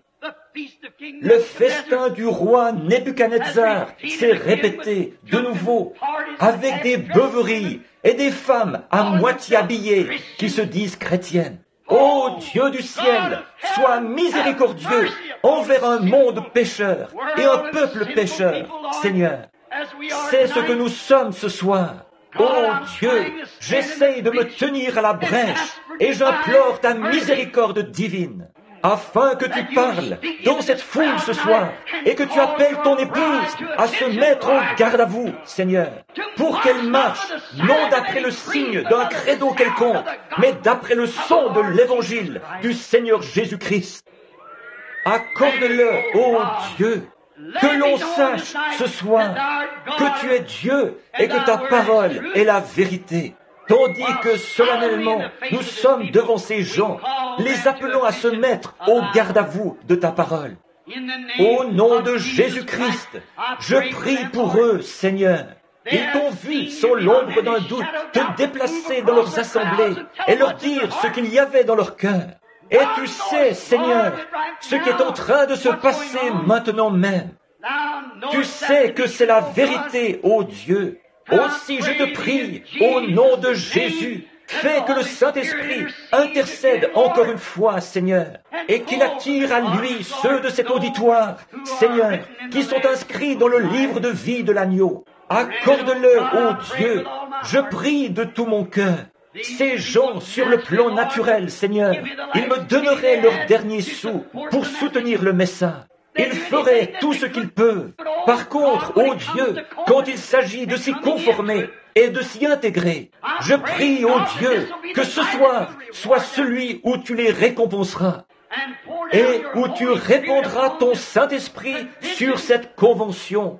Que ce ne soit pas un moment de rigolade et de sautillement, mais plutôt un moment de pleurs, de cris et de repentance, où on saisira les cornes de l'autel en voyant les jugements qui grondent au-dessous de nous ce soir. Accorde-le, ô Dieu. Je prie aussi sincèrement que je sais le faire, au nom de Jésus-Christ. Mon frère, ma sœur, je ne sais pas quoi dire de plus. Si j'ai trouvé grâce à vos yeux par la puissance de Dieu, si vous croyez que je suis son prophète, c'est la toute première fois que je dis ces choses en public. Mais je ressens une sorte d'avertissement étrange. Je ne suis pas enclin à ce genre de choses. Vous le savez. Ce n'est pas ma manière d'agir. J'ai hésité à prononcer ce message et à dire ces choses. J'ai pris des chemins détournés et tout le reste pour ne pas avoir à le faire. Mais cela a été dit. Et cela subsistera au jour du jugement en guise de témoignage que j'ai dit la vérité. C'est ainsi dit le Seigneur Dieu. Ô vous de la Pentecôte, sauf qui peut, fuyez vers les cornes de l'autel et criez à Dieu avant qu'il soit trop tard. Car l'heure viendra où vous aurez beau crier, ça ne servira à rien. En effet, Ésaü a cherché à retrouver le lieu de son droit d'aînesse et n'a pas pu le trouver. Je vous remets entre ses mains, ô Californie, ô Convention des hommes d'affaires du plein évangile, vous que j'aime, vous que j'ai quitté et à qui je me suis attaché de tout mon cœur. Je vous remets entre les mains de Jésus-Christ ce soir. Fuyez vers lui, ne laissez jamais le diable vous refroidir par rapport à ceci. Tenez-vous-y fermement jusqu'à ce que chacun de vous ait été rempli du Saint-Esprit et qu'ainsi vous veniez à cette parole. Que vous, les femmes, vous mettiez votre vie en ordre. Que vous, les hommes, vous mettiez votre vie en ordre. Si vous dites que vous avez le Saint-Esprit, mais que vous refusez de vous conformer à la parole, c'est qu'un autre esprit est en vous. L'Esprit de Dieu se tient à sa parole. La parole messianique, la parole ointe. L'épouse doit être une messiette, la parole ointe. Levons-nous au nom du Seigneur Jésus-Christ. Si vous n'entendez plus jamais ma voix, mais Dieu voulant, dans quelques heures, je vais partir pour l'Afrique. Je ne reviendrai peut-être jamais, je ne sais pas. Mais je vous le dis de tout mon cœur, je vous ai dit la vérité. Je n'ai mis aucune réserve à vous annoncer tout ce que Dieu m'a dit de dire. Et je l'ai dit au nom du Seigneur. C'est un moment solennel. Je ne sais pas comment l'exprimer. 3 ou 4 fois, j'ai essayé de quitter la chair, mais je n'y arrive pas. C'est une heure solennelle. Ne l'oubliez jamais. Il se pourrait que ce soit le moment où Dieu, peut-être, est en train de lancer son dernier appel. Je ne sais pas. Un jour, il lancera son dernier appel. Quand? Je ne sais pas. Mais je vous le dis, d'après cette vision, on dirait que cette épouse est pratiquement achevée. Regardez les églises dénominationnelles qui cherchent à entrer. Quand la Vierge endormie est venue chercher de l'huile, elle n'en a pas reçu. L'épouse est entrée. La montée dans l'enlèvement a eu lieu. Pendant qu'elles allaient acheter de l'huile, l'époux arriva.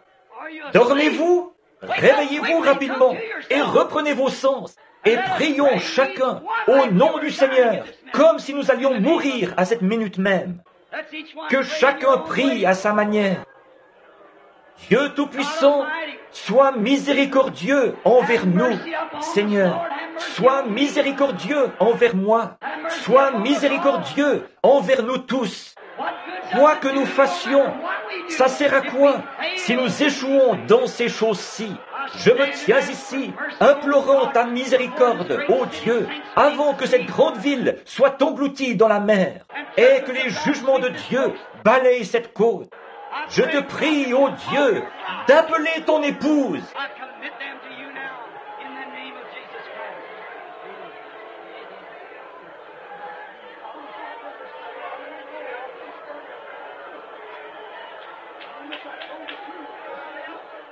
Je les remets maintenant entre tes mains, au nom de Jésus-Christ. Amen.